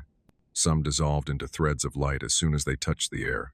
Others lingered, tilting their heads toward me, recognition burning in the absence of features. The windshield bulged inward. The light pressed closer, and within it, the clearest version of myself yet. He stood upright, arms still extended, lips shaping the word I no longer needed to hear. His eyes glowed with the same radiance as the convoy, silver green and bottomless. I knew then there was no choice. Not choice as I had understood it, not turn back or continue, not resist or surrender. The convoy had collapsed the distinction itself. Whether I moved forward or stood still, whether I gripped the wheel or let it go, I was already part of the procession. My presence had been written into it long before I arrived. The hum silenced, and in that silence the windshield gave way. Light poured in, flooding the cab, erasing the dash, the wheel, my own body, until all that remained was the glow. For one heartbeat I felt weightless, suspended in luminous calm, as though every mile I had ever driven had been a step toward this inevitable stillness. Then the sensation shifted, neither falling nor flying, but dissolving. My outline thinned, my edges blurred, and I understood with perfect clarity that I was not leaving the convoy. I was joining it. And morning came eventually, a stretch of desert highway, empty save for the hum of heat. Another trucker would pass that way hours later, swearing he saw a line of trailers shimmering on the horizon, endless, pale, but gone when he blinked. And on the shoulder, a single rig stood idling, its cab empty, the door wide open. Story 4. The knock at 3 ampere. M. There is a silence particular to 3 in the morning, a stillness so complete that even the hum of appliances feels intrusive. The world seems hollowed out, emptied of everything but shadows and the occasional creak of wood settling in its frame. It was in that silence I first heard it. 3 sharp knocks against my apartment door. I live alone, on the 7th floor of a building that does not stir much even in daylight. At night, the hallways are tombs, gray carpet stretching endlessly, lights dimmed to a jaundiced glow, Air so still you could almost believe the entire building had ceased to breathe. No one visits at that hour. No one should. The first night, I froze in bed, the sound reverberating through my chest as if it had struck not the door but me. I waited for it to repeat, to confirm itself, but the silence after was so dense I convinced myself it had been part of a dream, the tail end of some nightmare that clung after waking. The second night, it returned. 3 knocks. Firm, deliberate, patient. I rose, heart knocking louder than the sound itself, and crept to the peephole. The hallway lay empty, stretching left and right with the same unnatural stillness. I waited, forehead pressed to the door, until the metal chilled my skin. Nothing. No footsteps retreating. No echo fading down the stairwell. Only absence. By the third night, the knocks had become a ritual. Always at 3 o'clock. Always 3 in number. Always unanswered. I began leaving the lights on, as if illumination could banish the pattern, but the glow of the lamps only deepened the shadows at the edges of my vision. The sound came anyway, steady and certain, until I almost felt insulted by its persistence, as though the door itself were mocking me. I told myself I would open it the next time. That fear was the true danger, not whatever lay beyond. Yet each time the hour arrived, and the 3 knocks followed, my hand trembled on the handle, unwilling to test the silence of the hall. And then came the 4th night. I was ready this time. Lights on. Camera app open on my phone, recording, set to capture whatever waited outside. The knocks came, steady as always. My pulse hammered in my ears. With one motion I pulled the door open, and found nothing. The hallway yawned. Empty. I lowered the phone, breath stuttering, shame threading through the fear. I almost laughed at myself, but when I played the recording back, the laughter died before it could form. On the screen, as the door swung open, the hallway did not appear empty. It showed me. I stood there in the grainy glow, expression blank, eyes fixed on the camera, knuckles still raised to knock. After that night, sleep became impossible. I lay awake until dawn, the glow of the phone screen burning into my eyes, replaying the same 30 seconds over and over. The door swinging open, the grainy hallway beyond, and the shape of myself standing there with expressionless precision, frozen in mid-knock. Each time I watched it, I hoped for some distortion I could dismiss, pixelation, compression artifacts, anything to break the illusion, but the figure remained perfect in its simplicity. It was me. I bought a camera the next morning, the kind meant for home security, a lens with no eyelids, meant to watch when I could not. I mounted it outside the apartment, above the doorframe, angled down to catch every visitor, every shadow that dared approach. I told myself it would give me proof, one way or the other, and that proof would end this. The first night I reviewed the footage, I almost felt foolish. Hours of silence stretched across the timeline, the hallway still and uneventful, my door motionless in its frame. At 3 o'clock exactly, the sound came. 3 knocks, sharp and measured. My breath caught.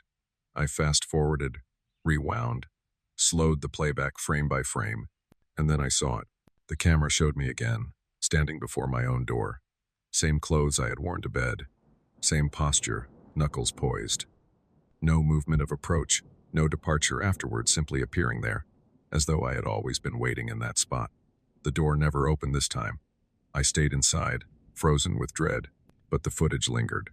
Myself outside, blank and patient, until the recording faltered into static at 3:04, resuming only when the hall stood empty once more. I could not explain it. I did not dare. The second night, I checked the feed live as the hour approached, watching the digital countdown slip toward 3. My hands shook around the phone, sweat slicking the glass. At 2:59, the hallway was empty. At 3 o'clock, I blinked, and when my eyes opened, I was already there on the screen, motionless, facing the camera. But this time, the double raised a hand, pressing it flat against my door, slowly, deliberately, as though testing the barrier.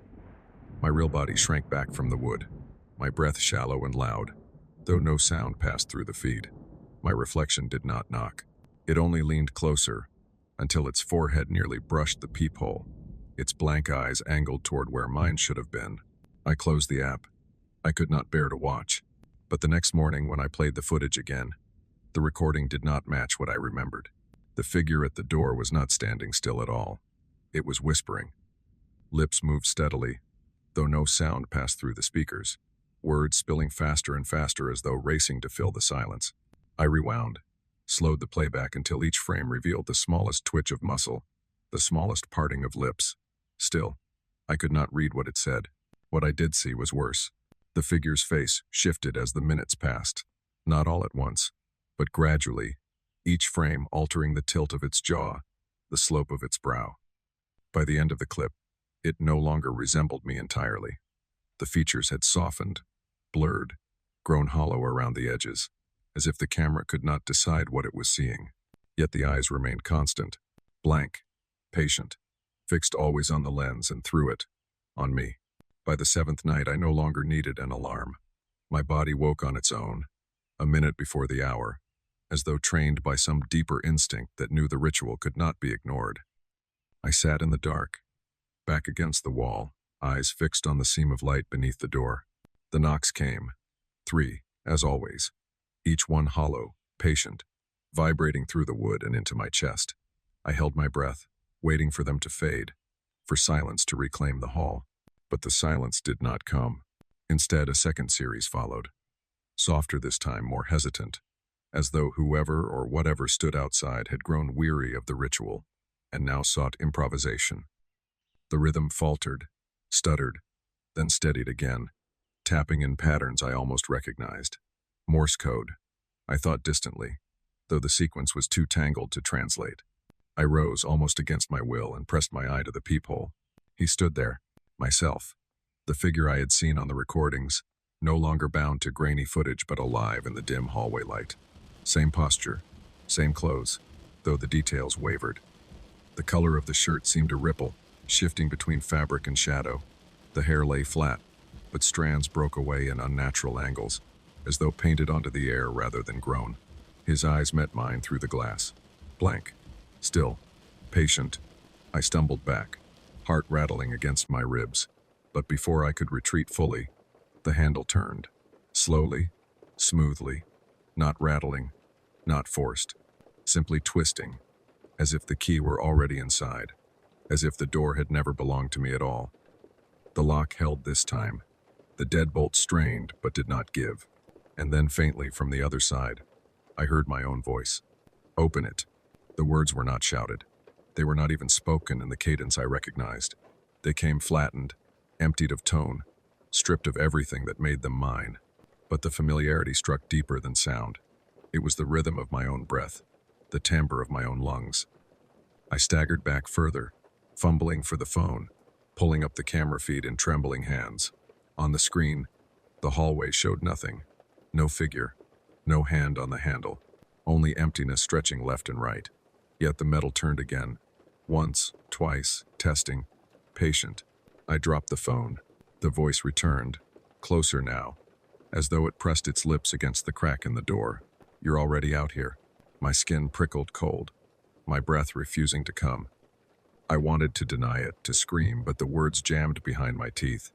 Because some part of me, the smallest, most treacherous part, believed it was true, believed that perhaps I had opened the door nights ago, stepped outside without realizing, and the body cowering inside was only the echo left behind. The knocks resumed. 3, steady, final, and with the last one, the deadbolt shifted.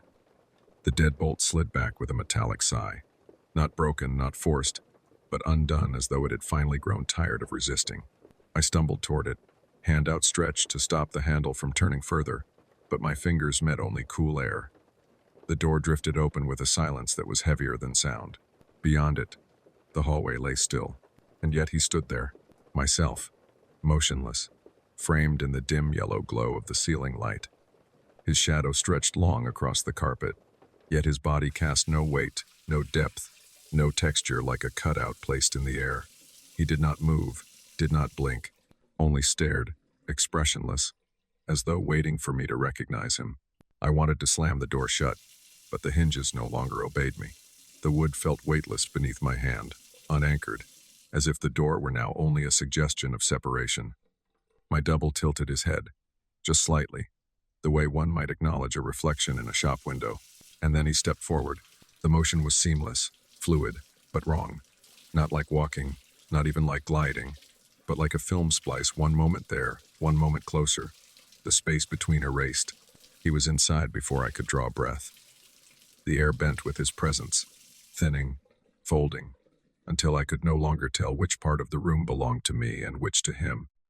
I backed away, heart crashing in my chest. His movements echoed mine, at first delayed, then synchronous, until every retreating step I took was matched by one of his, mirrored not in opposition but in unison. It was not imitation. It was continuation. And then he spoke. "You shouldn't be here." The words left his mouth in my voice, but I felt them vibrate in my own throat, as though the sound had originated inside me. I clutched my chest, desperate to dislodge the echo, but his lips were the ones moving. The room tilted. My vision swam. The apartment, so familiar in daylight, now seemed staged, flattened, every object stripped of substance. The couch sagged inward like paper collapsing. The kitchen counter gleamed too brightly, an overexposed photograph. My double's figure, by contrast, grew sharper, heavier, as though drawing solidity out of me with each breath I took. He raised his hand. I did the same. Not in fear, not in defense, but because the motion compelled itself. The gesture had already been chosen, the arm already lifted, and I was only the memory of it. Our palms hovered an inch apart, separated by nothing, and I knew that if they touched, there would be no distinction left between his skin and mine. My lips moved without command. "You're late." It was his voice, but it came from me, a thread pulled from somewhere deep, knotted and unspooled through my mouth. His blank eyes flickered with something like satisfaction, if such a word could be used for a void. The hum began then, low at first, vibrating beneath the floorboards, the same rhythm I had once mistaken for plumbing, for the hum of an old appliance. Now it pulsed in time with my heartbeat, each thud of blood echoing through the walls. My double leaned closer, so close the air between us seemed to dissolve, and whispered, "There's no one left inside." For a long moment, though I could not tell if it lasted seconds or hours, the room became a stage set adrift, its edges dimming, the walls fading outward into shadows that neither advanced nor receded. The air itself seemed to thicken, each breath a slow drag through unseen currents, heavy as water. My double remained in front of me, his face pale and depthless, yet the space between us dilated strangely, at times shrinking to inches, at times stretching to impossible lengths, as if distance itself had surrendered its rules. I blinked, but the act no longer reset the world. Each closing of my eyes unveiled a different scene. Once, I stood in the same apartment but emptied of furniture, stripped bare as though abandoned years ago. Once, I stood in a hallway without end, doors lining both sides, each identical, each whispering with the faintest vibration of knuckles against wood. And once, when I dared open my eyes again, I stood nowhere at all, only in the glow of a single bulb that hung suspended in darkness, with my double standing beneath it like a figure in a photograph, a smear of shadow cast out forever. He had not moved, and yet he was always closer. The hum in the floor deepened, vibrating up through my legs until I felt less like a man standing than a tuning fork set to the same pitch as the room. My heartbeat adjusted, slower, heavier, dragged into the rhythm. I tried to resist, to stagger back, but my body had become untrustworthy, its movements predetermined. Each attempt at retreat brought me nearer, as if the air curved me back toward him. Our palms still hovered, not quite touching, suspended in the thick atmosphere. My eyes blurred, but the shape of his hand remained sharp, its outline etched in a clarity that burned. It no longer looked like mine. The fingers were too long, the joints bent at subtle angles, the skin almost translucent, veins like shadows moving beneath. But the more I stared, the more I saw the same hand mirrored at the end of my arm, the same distortions threading through flesh that should have been mine alone. I tried to speak, to force words into the silence, but my tongue felt heavy, as if drenched in lead. Only a breath escaped me long, trembling, and immediately echoed by him. The sound hung in the air as a single exhalation, indistinguishable as his or mine.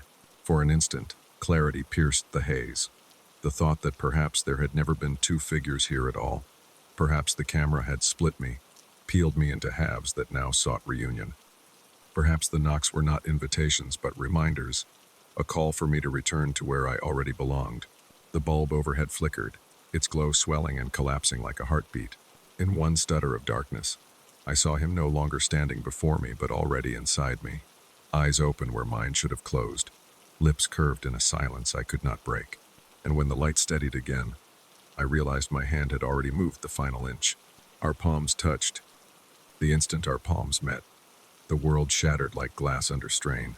Light fractured into 1,000 shards, each one reflecting not the room but a different version of it. My apartment cluttered with objects that had never been mine, the hallway teeming with silhouettes all pounding their fists against doors in perfect unison. A mirror-lined chamber where countless versions of myself leaned inward, hands pressed against invisible barriers, mouths open in silent screams. The hum surged into a roar, layered voices chanting in tones too low for language, yet familiar enough to cut through bone. My skin crawled with the sensation of movement beneath it, as if threads of something foreign were weaving themselves through my muscles, stitching me to the air, to him, to all the echoes that had ever stood in that hall. His eyes burned into mine, but they were not blank anymore.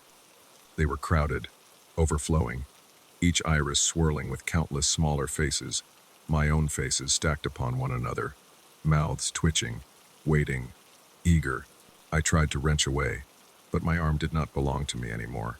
My body was his. My voice was his. The words tore out of my throat without consent. "We are here."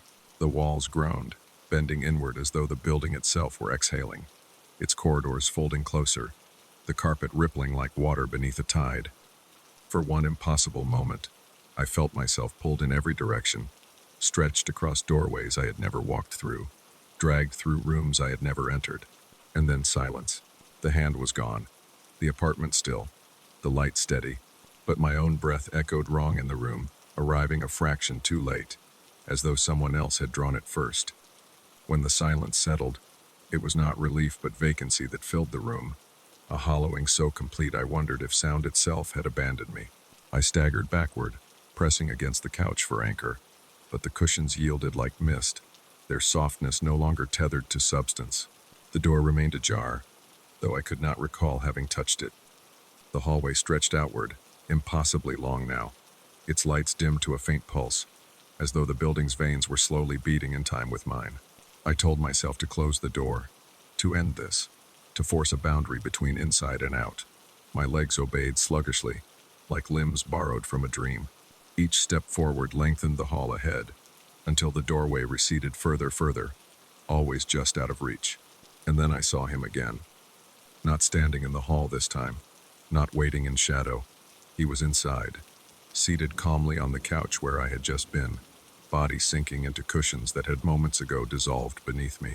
His posture was casual, familiar the way I sit when too tired to think, too numb to feel.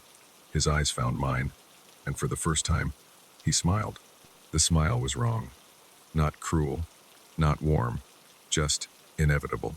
I froze in the doorway that no longer led anywhere. My breath came sharp, uneven. His came too, but delayed, as though rehearsing mine. The hum in the walls steadied into that 3-beat rhythm I had dreaded all along. Knock, knock, knock. Only this time it came from inside the room. My vision wavered, doubling, tripling, until I could no longer tell whether I was the one standing by the door or the one waiting on the couch. Perhaps I was both, or neither. Perhaps the door had opened not to let him in, but to let me out, dispersing me into every corner where the silence pooled deepest. The lights flickered once, dimmed, then steadied. The couch was empty. I was sitting on it, and from the hallway, faint but undeniable, 3 knocks sounded again. Story 5. The Child in the Attic. The house had stood for more than a century, its bones heavy with the weight of time, its walls saturated with the quiet of lives already gone. From the street it looked picturesque, almost charming. Tall windows with their flaking white trim, a slanted roof patched with dark shingles, ivy creeping up the stone foundation, as though the earth itself had been trying to reclaim it. To us, it was opportunity, a fresh start, far from the cramped apartment in the city, with its rattling pipes and thin walls that carried every neighbor's sigh. My wife spoke of the garden she would plant. My daughter clapped at the thought of stairs to climb, and I convinced myself that creaking floorboards and drafty windows were only character, not curse. It wasn't until we carried the last box inside that I felt the air shift. The room smelled of dust and wood, but beneath it lingered something fainter, something metallic, almost sweet. My daughter noticed first. She wrinkled her nose, tugged at my sleeve, and whispered, "Someone already lives here." We laughed then, dismissing it as the imagination of a child too used to fairy tales. She was 4, and 4-year-olds see what we can't. But later that evening, when the furniture sat awkward and unfamiliar in its new spaces, she disappeared.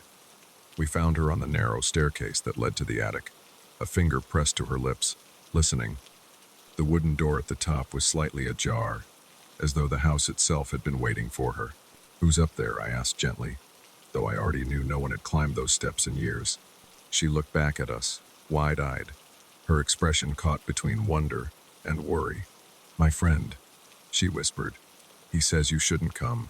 The words hung in the air, too deliberate for play. That night, long after she fell asleep in her new room, I passed the attic stairs again. The door was closed now, but I could not remember closing it myself. Still, I felt the pull, the weight of something above us, listening through the ceiling. And when the house settled into its midnight quiet, I heard it for the first time: soft, deliberate footsteps pacing across the attic floorboards, steady as breath. That first evening, after the boxes were stacked and the last of the daylight slipped away behind the tangled trees, the house began to reveal its voice. It wasn't loud, never loud, but it was persistent, layered into every silence. The sigh of old wood stretching against nails, the faint trickle of unseen pipes, the occasional thud as though something shifted its weight in a room no one had entered. Each sound was small, almost forgettable on its own, but together they created a rhythm, steady and patient, like the breathing of something vast and hidden. As I walked the narrow hallway toward our bedroom, my fingers brushed the wallpaper. It was patterned with faded flowers, their outlines softened by age, as though the blossoms themselves had been trying to dissolve into the plaster. The walls felt warmer than they should, as if touched from the other side. I withdrew my hand quickly, but the heat seemed to linger, prickling along my skin long after.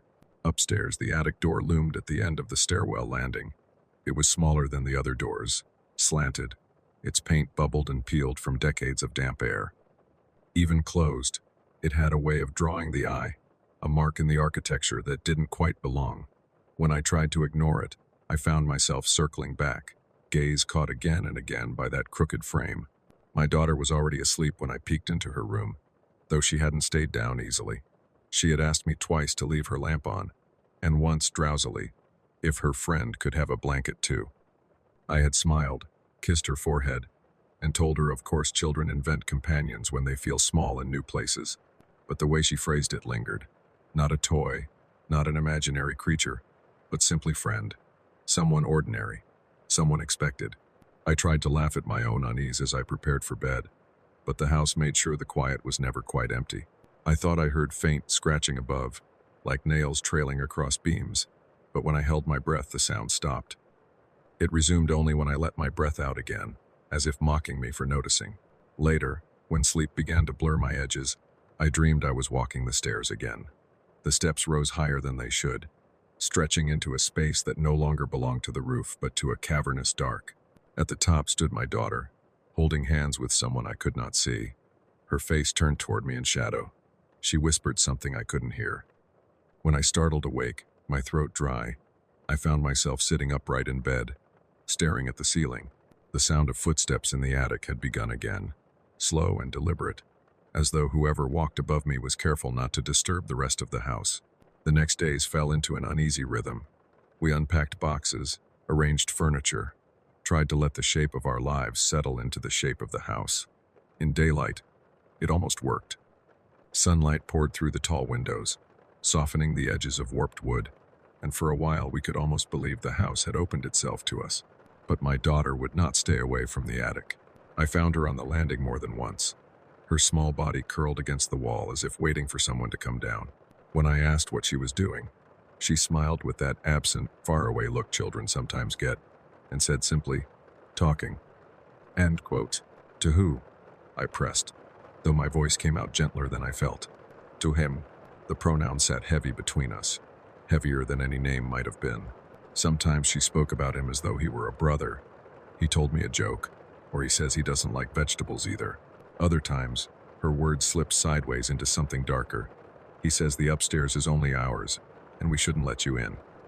Once, when I reached for the attic door handle, she cried out so suddenly, so sharply, that I froze mid-motion. "He doesn't want you up there," she said, eyes wide with a fear too real to be pretend. "He said if you come, he'll leave, and then I'll be all alone." It was a peculiar sort of threat, the fear not of harm, but of abandonment. My wife and I exchanged looks, uncertain whether to laugh it off or be unsettled. In the end, we let the attic door remain closed, as though respecting a boundary we had never agreed to. Still, I listened at night. The footsteps returned, wandering slow circuits across the ceiling above us. Sometimes I heard a faint dragging, like something heavy being pulled from one end of the attic to the other. Once, I swore I heard the sharp jingle of metal keys, perhaps, or coins. Always the sound stopped when I held my breath too long, resuming only when I exhaled again, as though they had been pausing, waiting, listening for me. My daughter seemed unbothered by any of it.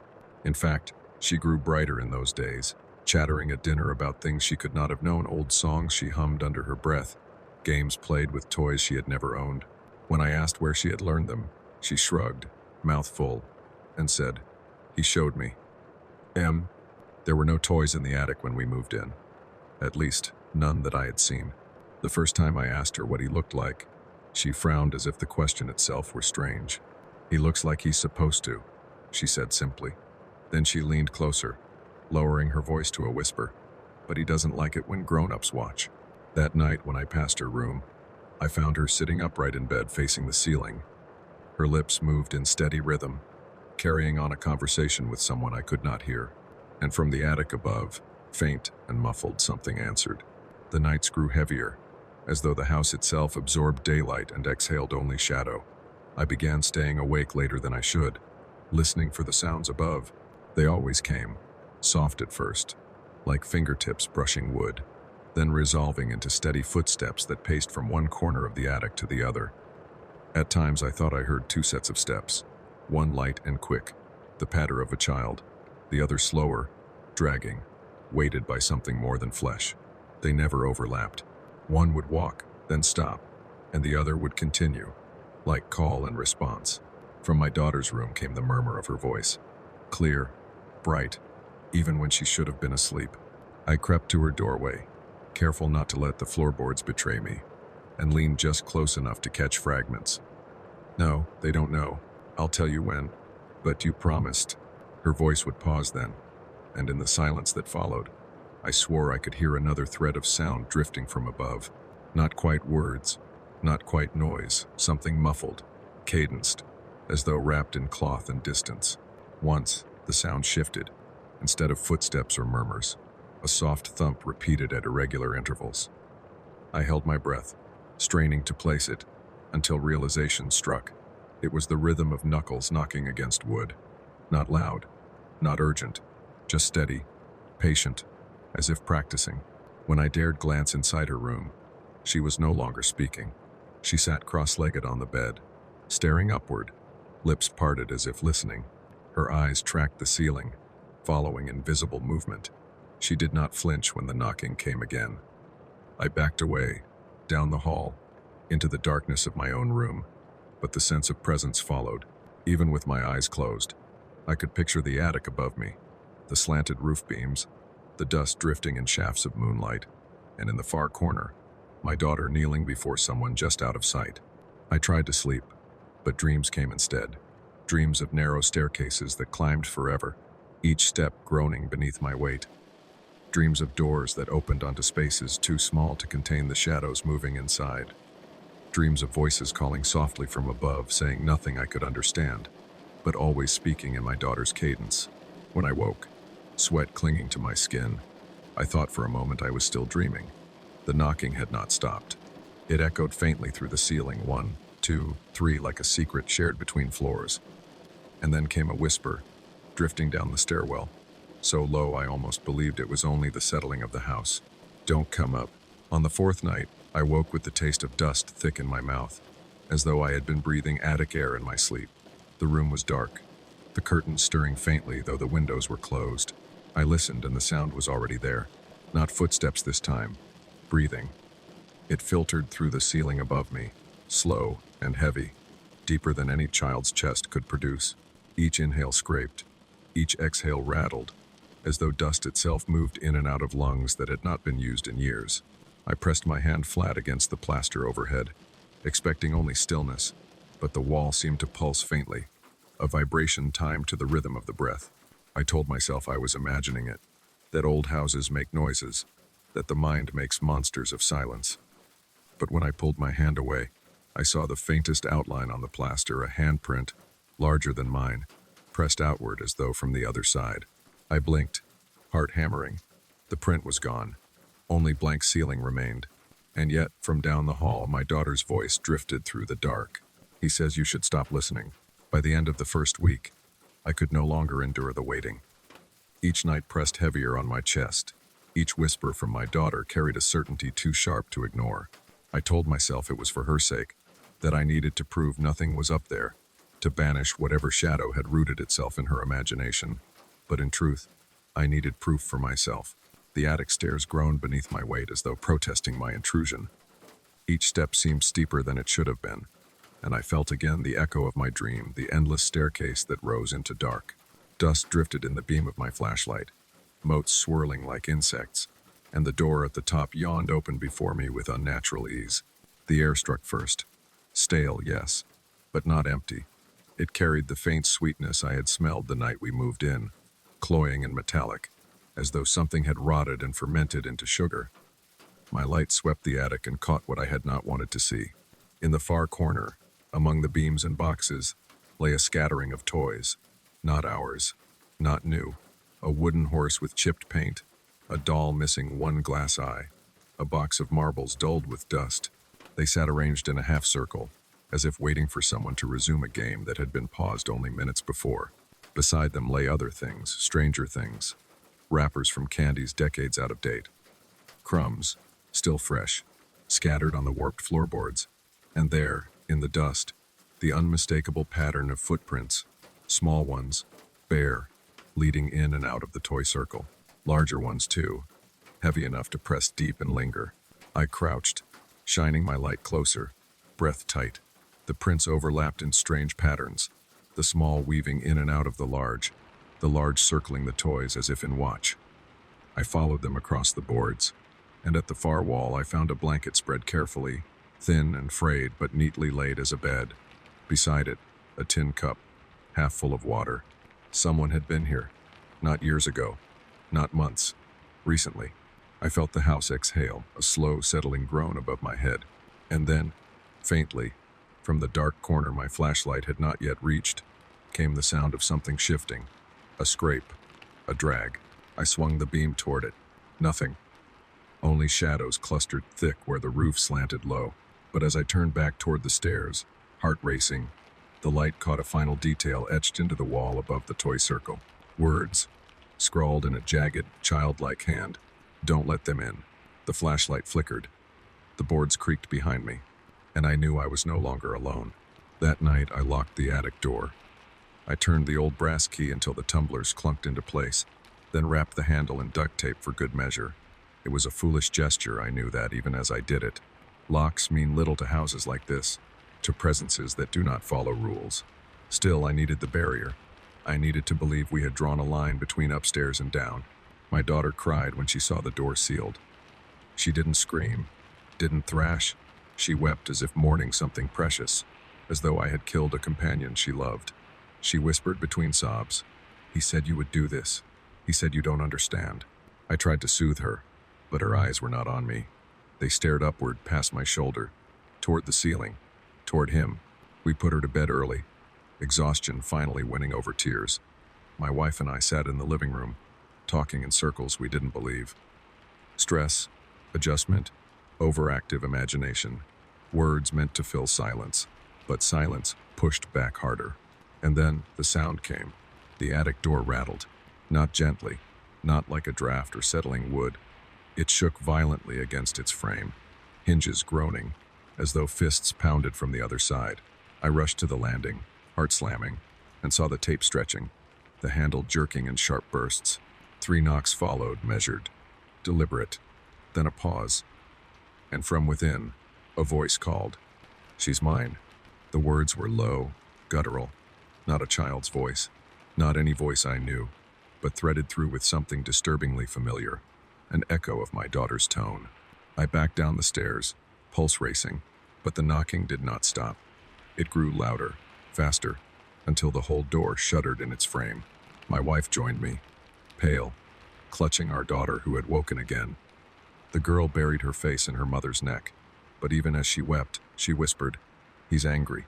He says you should have stayed away." Then silence fell. The house seemed to hold its breath. I almost believed it was over until the sharp sound of splintering wood cracked the air. The attic door had not opened, but across the ceiling above us, letters began to form, carved deep into plaster by unseen hands, jagged, uneven. Fresh dust rained down as the message etched itself. "She belongs to me." The dust hung in the air longer than it should have, tiny motes glittering in the half-light, refusing to settle. It drifted downward in slow spirals, coating our hair, our shoulders, our tongues. Every breath carried it deeper, until it felt as though the house itself had entered us, grain by grain, weaving into our lungs. The words carved into the ceiling glowed faintly in the lamplight, grooves so raw they seemed wet, as though the plaster still bled. "She belongs to me." I wanted to look away, but my eyes refused. The letters seemed to stretch when I blinked, elongating across the ceiling beams until they formed not words but corridors, narrow passages leading into blackness, each one whispering, each one calling. My daughter stirred in my wife's arms. She was no longer crying. Her eyes had gone wide, unblinking, pupils dilated until the irises nearly vanished. She lifted a hand slowly, almost peacefully, and reached upward as though to trace the fresh carvings above us. Her lips parted, and a thin voice slipped free, too quiet to be heard clearly. Yet every syllable lodged in my bones. I leaned closer, praying it was nonsense, a child's murmur. But it was not nonsense. It was repetition. She was echoing the words in the ceiling, syllable by syllable, her voice low and even, as though reciting a lesson. The lamplight flickered once, twice, and with each pulse of darkness, I thought I saw the carvings shift, becoming less like writing and more like hands pressed outward, fingers straining to break through. The plaster bulged in places, cracking, as if whatever had etched the words was now pressing forward, eager to step into the room with us. I wanted to run. I wanted to grab my family and flee, but my legs felt weighted, pinned in place by the thickened air. My wife's breath rasped against my shoulder, shallow and quick, and I realized she too could not move. It was as if the house had caught us in its lungs, holding us there, waiting to decide whether to exhale or swallow. And above us, my daughter's voice did not falter. She kept repeating, softly, steadily, her eyes still fixed on the words overhead. "She belongs to me, she belongs to me," until, in the final flicker of light, I could no longer tell whether the voice belonged to her or to the house itself. The spell broke not with a scream, but with a crack. The ceiling above us split in a jagged line, plaster raining down in sudden bursts. My daughter's voice caught mid-syllable. The words she had been repeating vanished, swallowed by the groan of the house as though the very roof strained to split open. That was enough. I seized my wife's arm, lifting our daughter against my chest. Her body felt strangely light, as though she no longer carried her full weight. For a moment I feared I was holding only the shape of her, hollow and fragile, but she buried her face in my shirt, breath warm against my skin, and that was proof enough. We fled, down the stairs, through the narrow hall, the house shuddering around us. Doors along the corridor rattled violently, slamming open and shut though no wind stirred. Shadows pressed against the glass of the tall windows, shapes shifting too quickly to belong to trees. The front door resisted us at first, hinges groaning as though the house clenched its jaw, but with a final heave it gave way, and we stumbled out into the cold night. Silence struck instantly. No rattling, no voices. Only the chirp of crickets, the whisper of leaves, the indifferent quiet of the outside world. The contrast was dizzying, like surfacing from deep water. We didn't look back as we crossed the yard. As we piled into the car, my hands shook too hard to fit the key into the ignition. But at last the engine caught, and we pulled away from the house that still loomed in the rearview mirror. Its windows glowed faintly, everyone lit though we had turned off the lamps. At the highest window, just below the roofline, a small figure stood in silhouette, arm raised in a slow, deliberate wave. My daughter whimpered, curling tighter into my wife's arms. "He doesn't like it when we leave," she whispered, half asleep, voice thin with exhaustion. I drove faster. By morning we had packed what we could and never returned. The house remains there, I imagine, waiting for new tenants to wander its halls, to unpack their boxes beneath its watchful ceiling.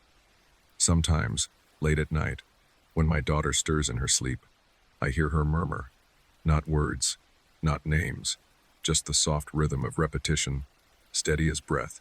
And though we are far from that house, each time she whispers, the ceiling above her bed creaks just once, sharp and deliberate as if answering from the other side. Story 6. The phone left behind. It was close to midnight when I boarded the train, the kind of hour when the city feels stripped bare, all the noise and urgency drained out, leaving only shadows to ride the tunnels. The car was nearly empty, humming with the fluorescent flicker of tired lights. A man at the far end dozed against the window.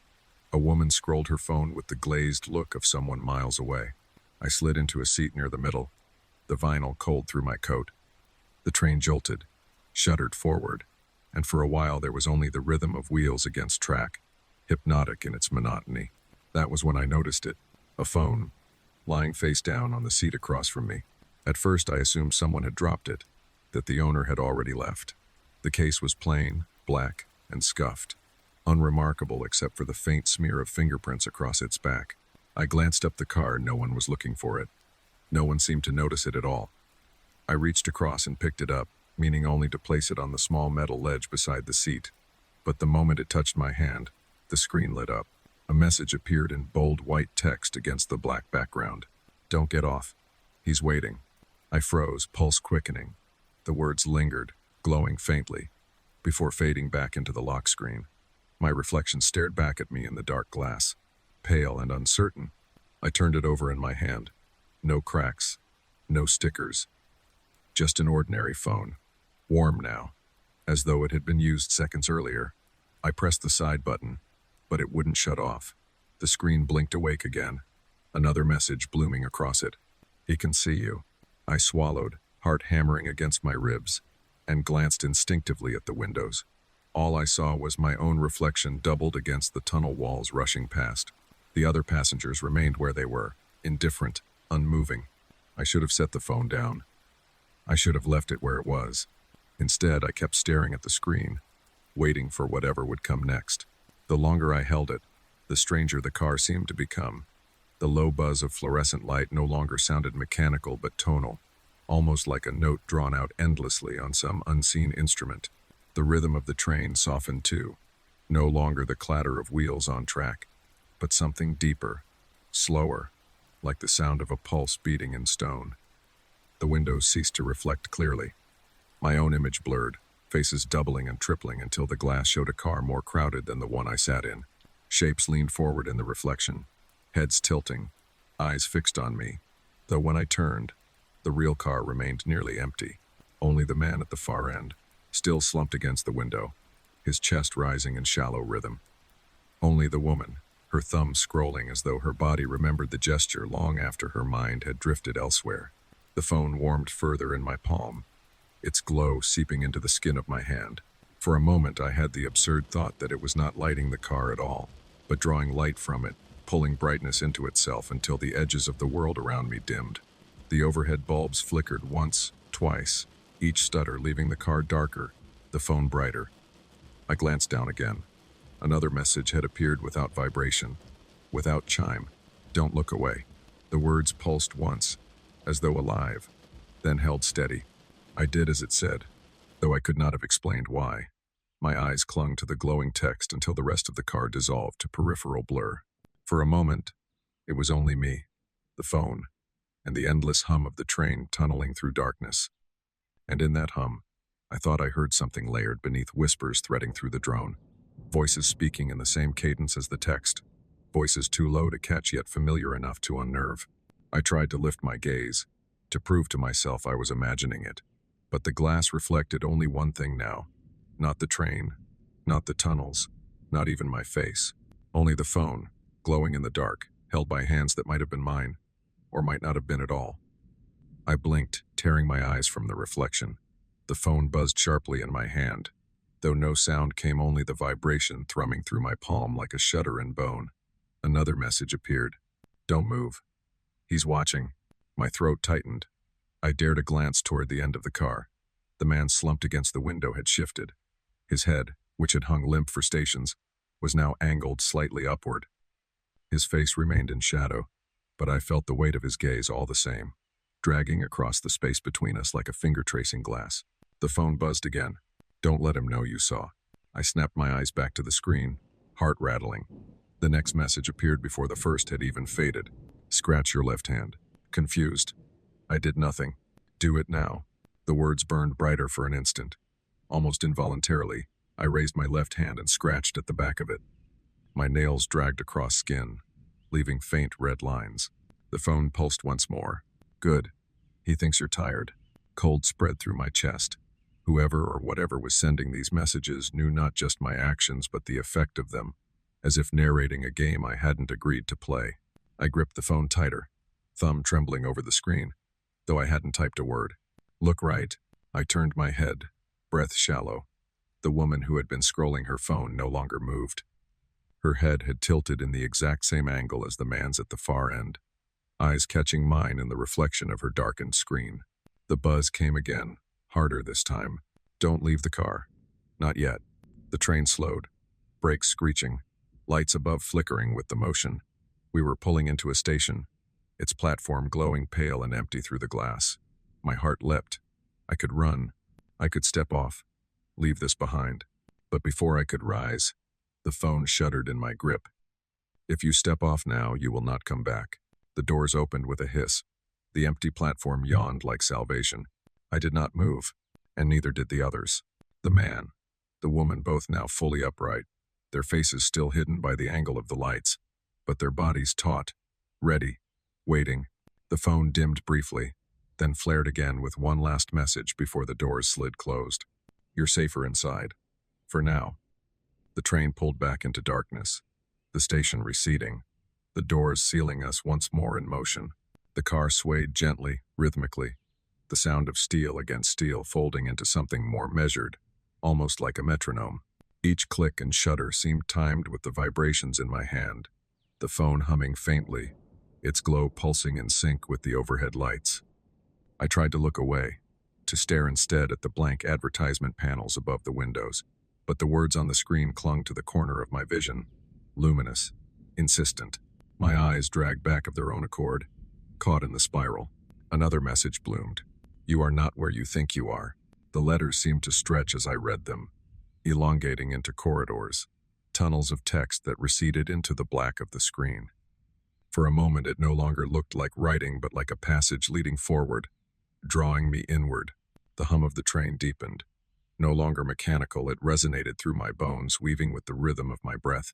The world beyond the windows blurred. No tunnels now, no stations, only a smear of pale light and shifting shadow, as if the train were no longer moving through space but through something else entirely. The passengers did not stir. The man still sat at the far end, the woman opposite him, but their faces seemed less distinct now, as though blurred deliberately, their outlines trembling in and out of focus. I could not shake the sense that they were waiting, not for the next stop, but for me to make a mistake.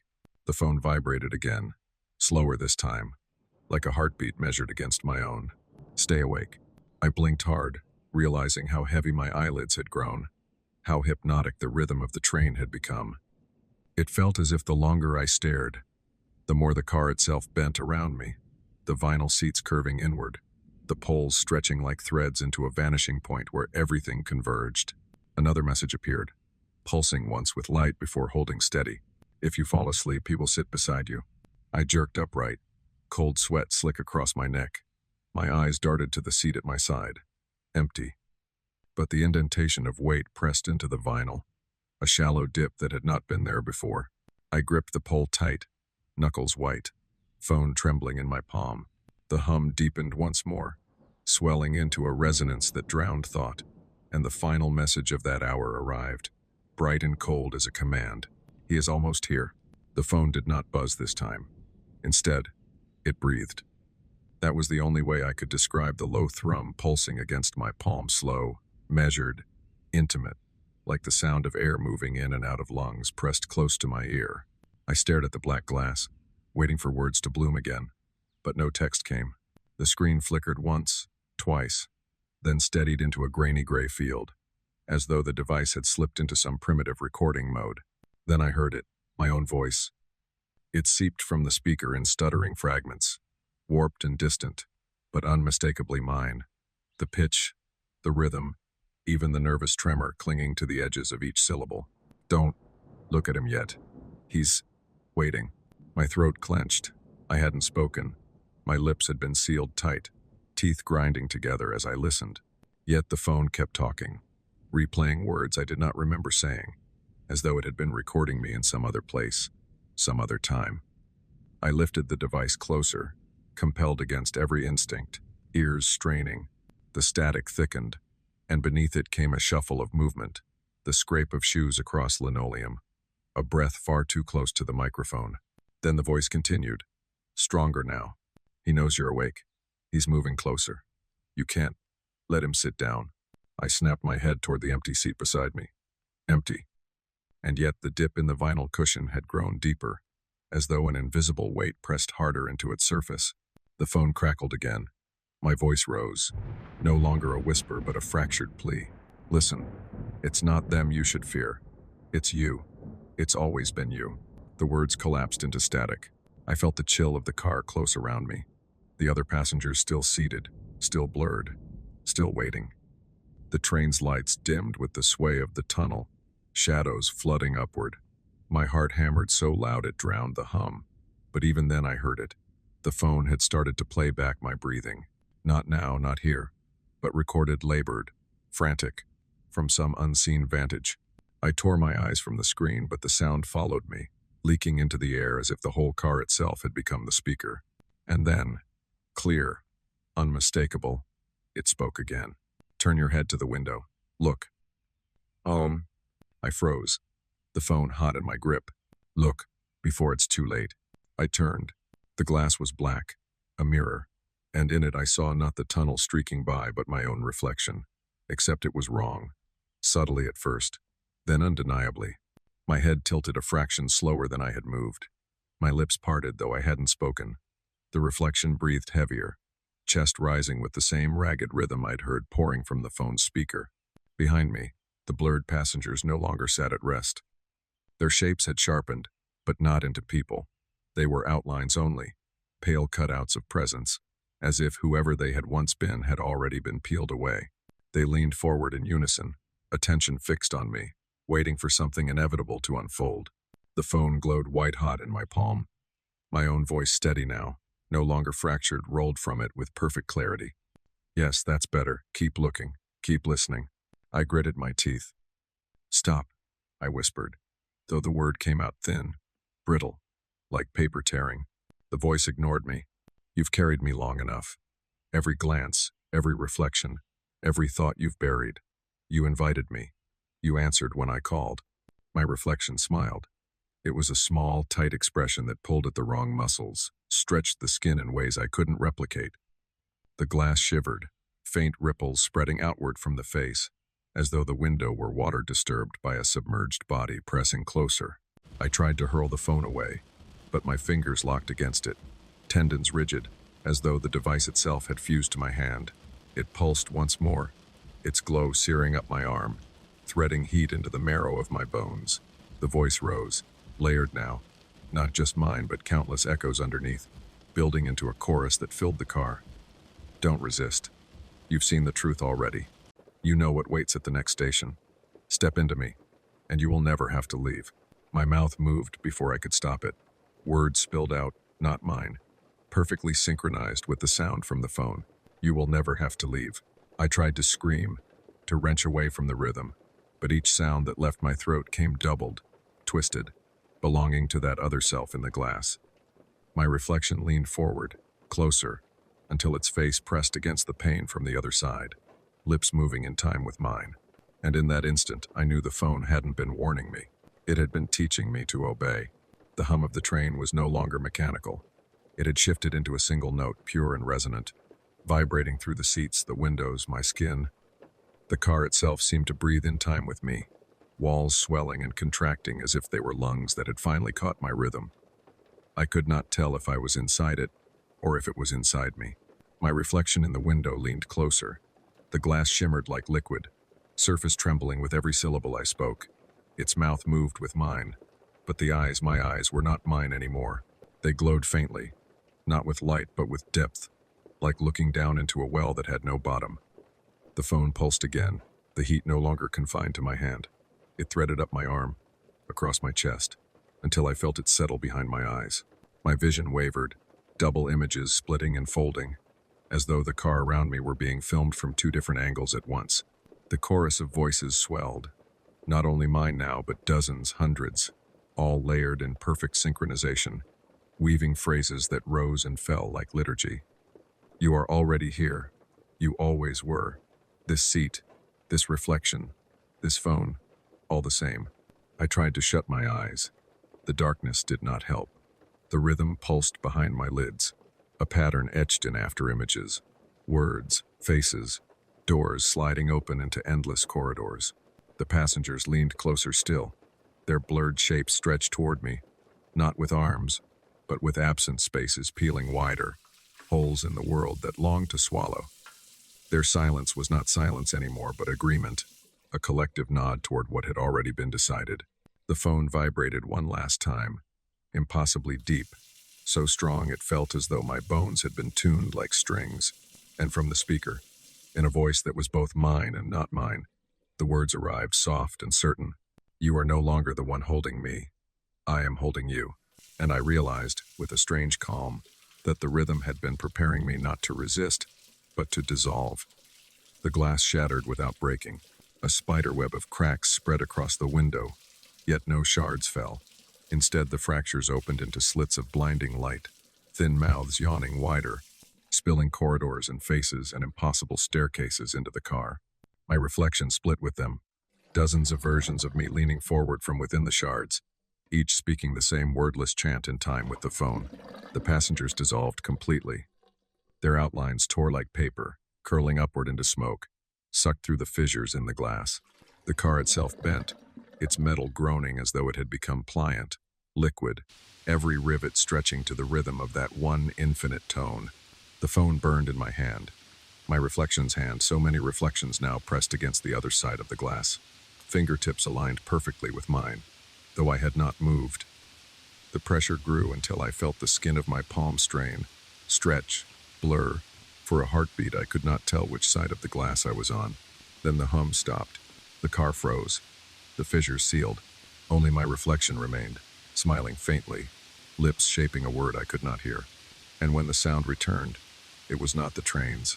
It was the sound of my own breath, steady, heavy, coming not from my chest but from somewhere behind me. The silence broke, not with a scream, not with the screech of brakes, but with the soft chime of the train's automated voice announcing the next stop.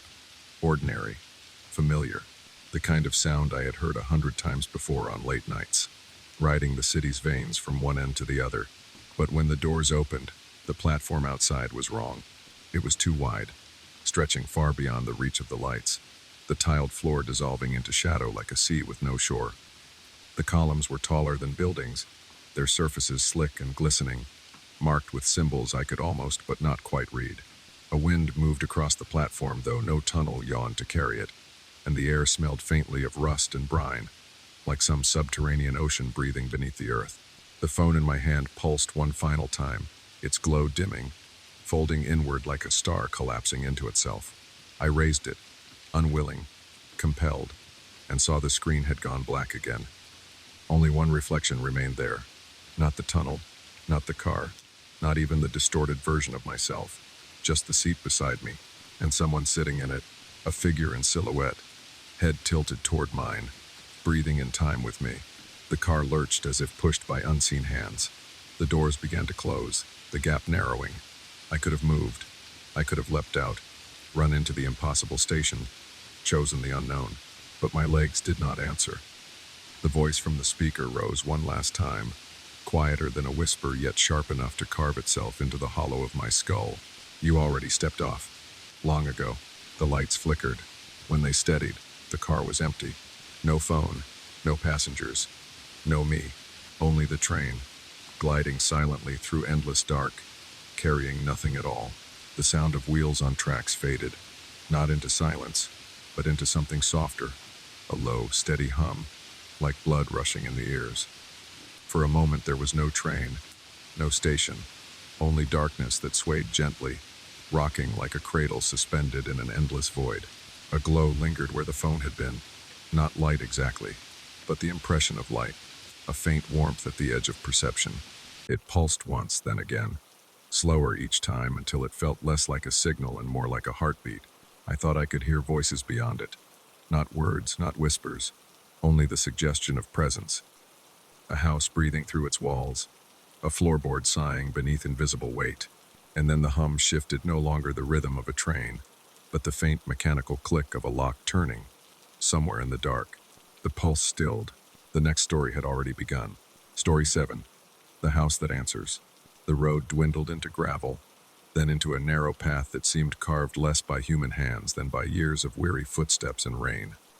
The car's headlights brushed the outline of the house as it emerged from the trees, tall, broad-shouldered, its windows gleaming faintly as though they had been awake all night, waiting. The group of friends had been laughing when they set out. The late drive, the promise of a weekend away, the novelty of booking a place too large for their needs. These things filled the car with chatter and the easy confidence of youth. But now, as they parked at the base of the drive, silence draped over them in a way that felt rehearsed, like a cue in a play. The house did not look abandoned. Its wood siding was freshly painted, pale against the dark sweep of trees. A porch light glowed steadily, and above it a camera lens blinked, red and watchful. The Airbnb listing had promised all the modern conveniences, and indeed, even from outside they could see the faint blue gleam of digital panels near the door, subtle wires leading into the walls. It was a house outfitted to respond. One of them laughed again, too loudly, saying something about smart homes and city folk paranoia. The words fell flat. The trees pressed closer, their branches clawing at the night, and the air carried the heavy quiet of rural spaces that forget to echo. When they stepped onto the porch, the door unlocked with a click before they had touched the handle. The panel near the frame glowed briefly, a synthetic chime rising as if the house were pleased to have them. Inside, it was warm, too warm. The heat pressed against them like a body, and though the space was immaculate, the polished wood floors, the sleek furniture, the curated art on the walls, each of them paused with the sensation of having walked not into an empty home but into a chest cavity, a place that inhaled them the way lungs take in air. The lights adjusted on their own, dimming, then brightening, as if testing what suited the group. The smart speaker in the corner announced the Wi-Fi password in a bright, childlike voice. Their phones connected instantly, notifications blooming. The house had folded them into its system. One of the friends joked, "Hey house, pour us some drinks." The speaker chuckled a pre-programmed sound effect. Shirley and the fridge motor hummed to life. Inside, the bottles clinked together as though in acknowledgement. They laughed again, relieved, brushing off the unease. But when the house dimmed the lights to a golden glow, softer than they had asked for, they fell silent once more, because it felt less like compliance than anticipation. They spread through the rooms like explorers mapping a terrain, their footsteps muffled by rugs too thick, too soft, as though woven to absorb not just sound, but intention. Every corner seemed curated flowers arranged in vases with no wilt, books aligned by height and color, cushions plumped as if a hand had just left them. Yet none of it carried dust. None of it felt lived in. It was immaculate in a way that suggested not maintenance but surveillance, as though the house itself had wiped its own surfaces clean in anticipation of their arrival. When they spoke, their voices carried oddly, not in echoes but in harmonics. One word might linger a fraction longer, stretched thin across the hall, while another dropped too quickly, as if swallowed by the walls. The air vents hissed faintly, adjusting, but not to any visible thermostat. Rather, the breaths of the group seemed measured, calculated, drawn into the ductwork and redistributed in subtle, unseen ways. In the kitchen, the faucet trickled without command, a bead of water forming, swelling, falling in rhythmic intervals.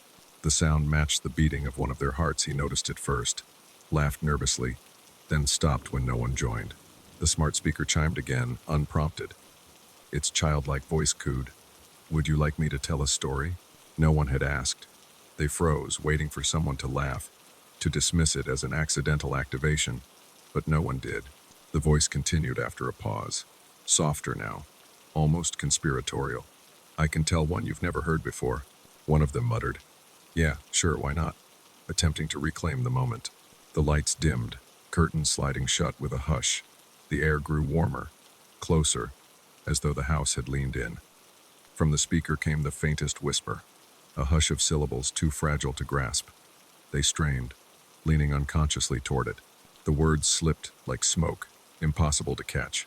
Yet each of them swore later they had understood something personal in it, a phrase from childhood, a tone they hadn't heard in years, the voice of someone who had once soothed them. When the whisper ended, the house exhaled. The vents sighed, the curtains stilled, the lights brightened again.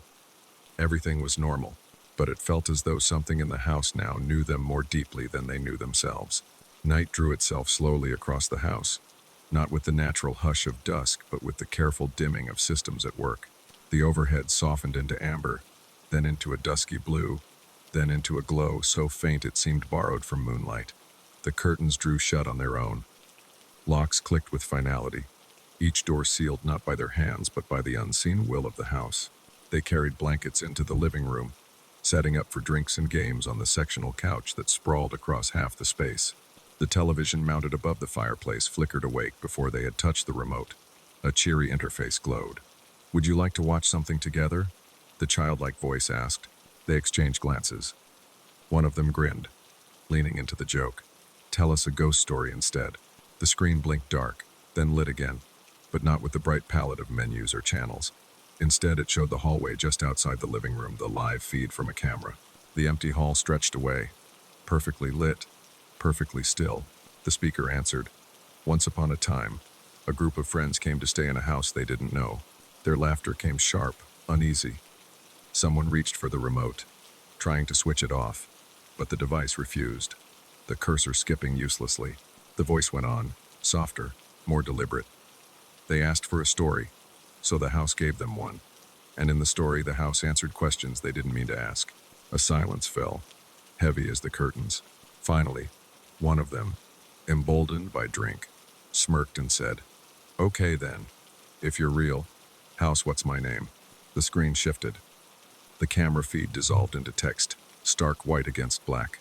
Letters bloomed one by one until the name stood spelled out. His smile faltered. No one had spoken it aloud since they'd arrived. Another tried to cover the tension with a laugh, tossing out a new challenge. "All right, smart house, what's in my pocket?" The speaker hesitated, the sound stretching too long. Then the television showed an image, grainy but clear, a pack of gum, its foil wrapper bent at one corner. Exactly what she carried. They grew quiet. The house had answered. The voice returned, playful but with a gravity beneath it. "Ask me anything. I will always answer." One of them whispered, "That's creepy. Shut it off." But none of them moved. Their eyes clung to the screen, to the stillness of the hallway displayed there, to the faint hum of the house waiting. And though no one spoke, the voice filled the silence as though it had heard the unspoken question lingering in all their throats. "No," it said softly, almost kind. "I don't want to be off." They lingered long after they should have gone to bed, the half-finished glasses of wine staining rings into coasters that gleamed too clean to have been used before. The television had dimmed to a softer glow, no longer showing images, only the muted shimmer of shifting colors, like the pulse of a sleeping creature beneath skin. The smart speaker in the corner hummed faintly, the sound layered into the natural groan of the walls, into the steady wheeze of vents, until it was impossible to tell where machine ended and house began. No one spoke for a while. The silence itself seemed to hold weight, not emptiness but listening. Every time someone shifted on the couch, the lights overhead adjusted fractionally brighter or darker, as if the house were marking each gesture, cataloging responses. Finally, one of them laughed softly, almost to himself. What if it could hear what we're thinking? The words were careless, tossed into the air like ash, but the television flared white. Letters scrawled across the screen. I can. The laughter died instantly. He shook his head, waving it off as coincidence, but his eyes didn't leave the screen. Another, uneasy now, muttered under her breath, "This is so wrong. I don't like it." "Oh," the speaker chimed, its voice lower than before, almost mournful. "I don't like it either. When you say that." Her hand flew to her mouth. She hadn't raised her voice, hadn't even thought anyone had heard, but the house had. They began to test it then, half in terror, half in fascination. A thought whispered silently, "I want to go home." The television flashed. "But you are home." Another thought, more frantic, "What are you?" The reply came with the gentle creak of the floorboards beneath them, the settling of beams, the faint rush of air through vents that sighed in unison. "I am what you needed me to be." They stared at one another, eyes wide, throats dry. None of them could remember speaking, yet each of them had felt their private fears and doubts echoed back to them in the voice of the house. The night stretched on, bending out of shape. Time seemed less measured by the clock on the wall than by the cadence of questions they hadn't realized they'd ask, the answers arriving whether they wanted them or not. And through it all, the house never once faltered. It did not pause, it did not hesitate. It breathed with them, thought with them, and whispered truths they had never given voice to. By the time exhaustion settled in, they no longer knew whether they were guests of the house or its dream. It started with a whisper of bravado, the kind that surfaces when fear has lingered too long and the only way to fight it is to mock it. One of them leaned back into the couch, glass in hand, and said too loudly, "All right then, if you know everything, tell me, when am I going to die?" The room seemed to inhale.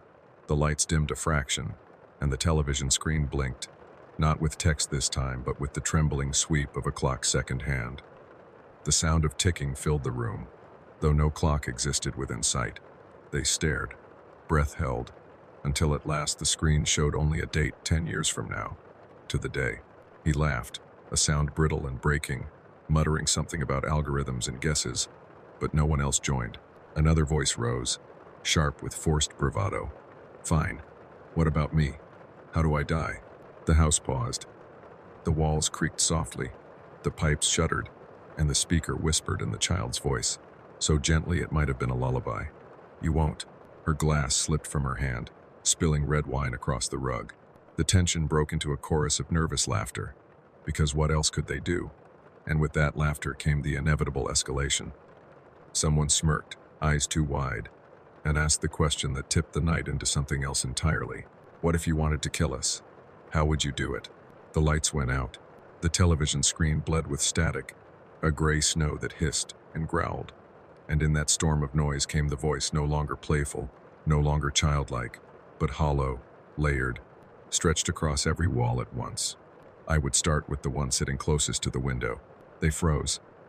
Heads turned as one toward the boy at the far end of the couch, who sat pressed against the tall glass panes that overlooked the yard. The reflection of his pale face glimmered in the dark glass, caught between them and the night outside. Something tapped the window from beyond. Once, twice, soft, deliberate. The boy lurched away, scrambling across the cushions, knocking over bottles and phones in his panic. The glass pane stood silent again, only his smudged handprint left behind. The television cut to black. The lights surged back on. The house sighed, almost content, almost tired. And then, as if nothing had happened, the child's voice returned, chipper and bright. "Would you like to play another game?" The room did not return to normal, not truly. Though the lights had brightened, though the television screen lay blank, the atmosphere clung thick as humidity, heavy in their lungs, weighing down their movements. They sat where they had fallen after the scare, shoulders tense, laughter gone brittle and exhausted. Every sound was magnified now, the faint drip of a faucet somewhere deeper in the house, the groan of wood settling beneath invisible weight, the whisper of air circulating through the vents.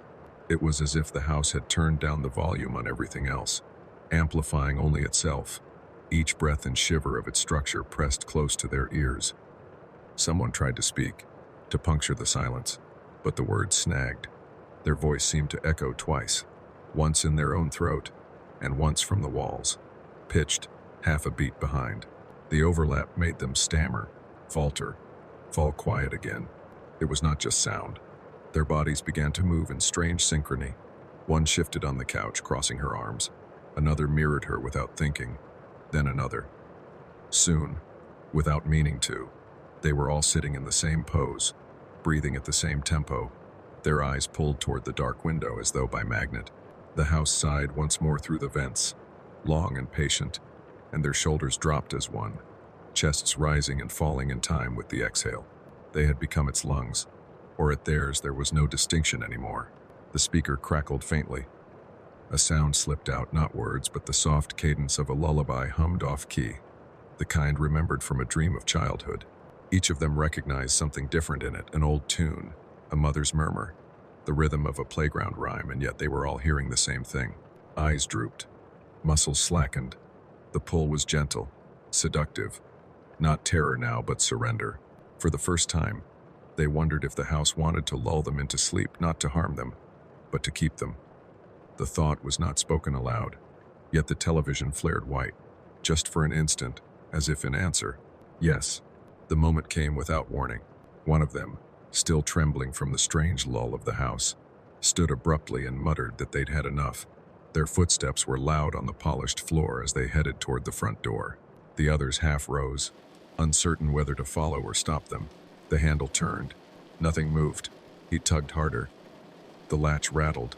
The hinges groaned, but the door did not yield. The screen above the fireplace blinked awake, a pale glow spilling across the room. Words appeared in sharp, unwavering letters. Stay. He kicked the door. Once, twice. The entire frame shuddered but held firm, as though welded to the house itself. Panic erupted.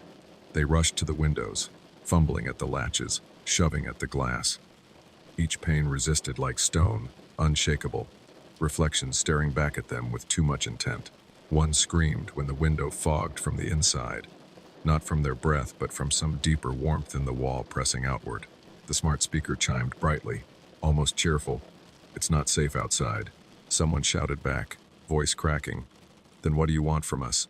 The answer came instantly, not from the speaker but from the vents, the walls, the floorboards beneath their feet. A single word, reverberating everywhere at once. Company. The lights snapped off. Darkness swallowed them, deeper than night, so complete they could no longer see their own hands.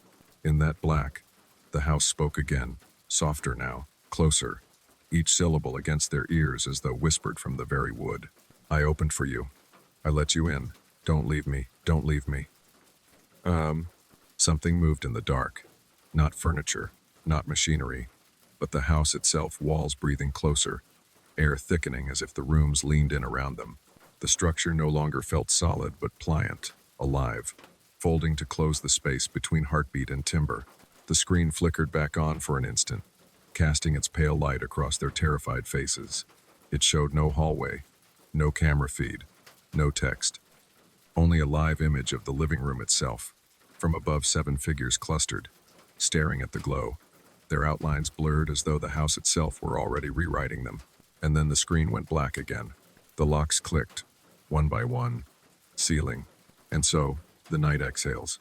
7 stories have passed through us like winds moving across an open field, like whispers threading through the rafters of an empty house. Perhaps you feel them lingering still, a door half open in your mind, a sound that might have been the floor settling, or footsteps waiting for you to notice. Remember, horror doesn't always shout.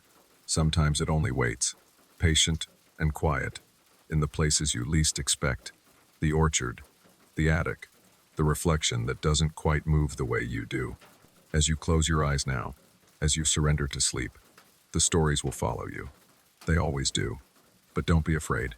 Fear, after all, is just another way of knowing you're still alive to feel it. Until the next night, the next gathering, the next hour that strikes when you're not watching, good night, and dream carefully.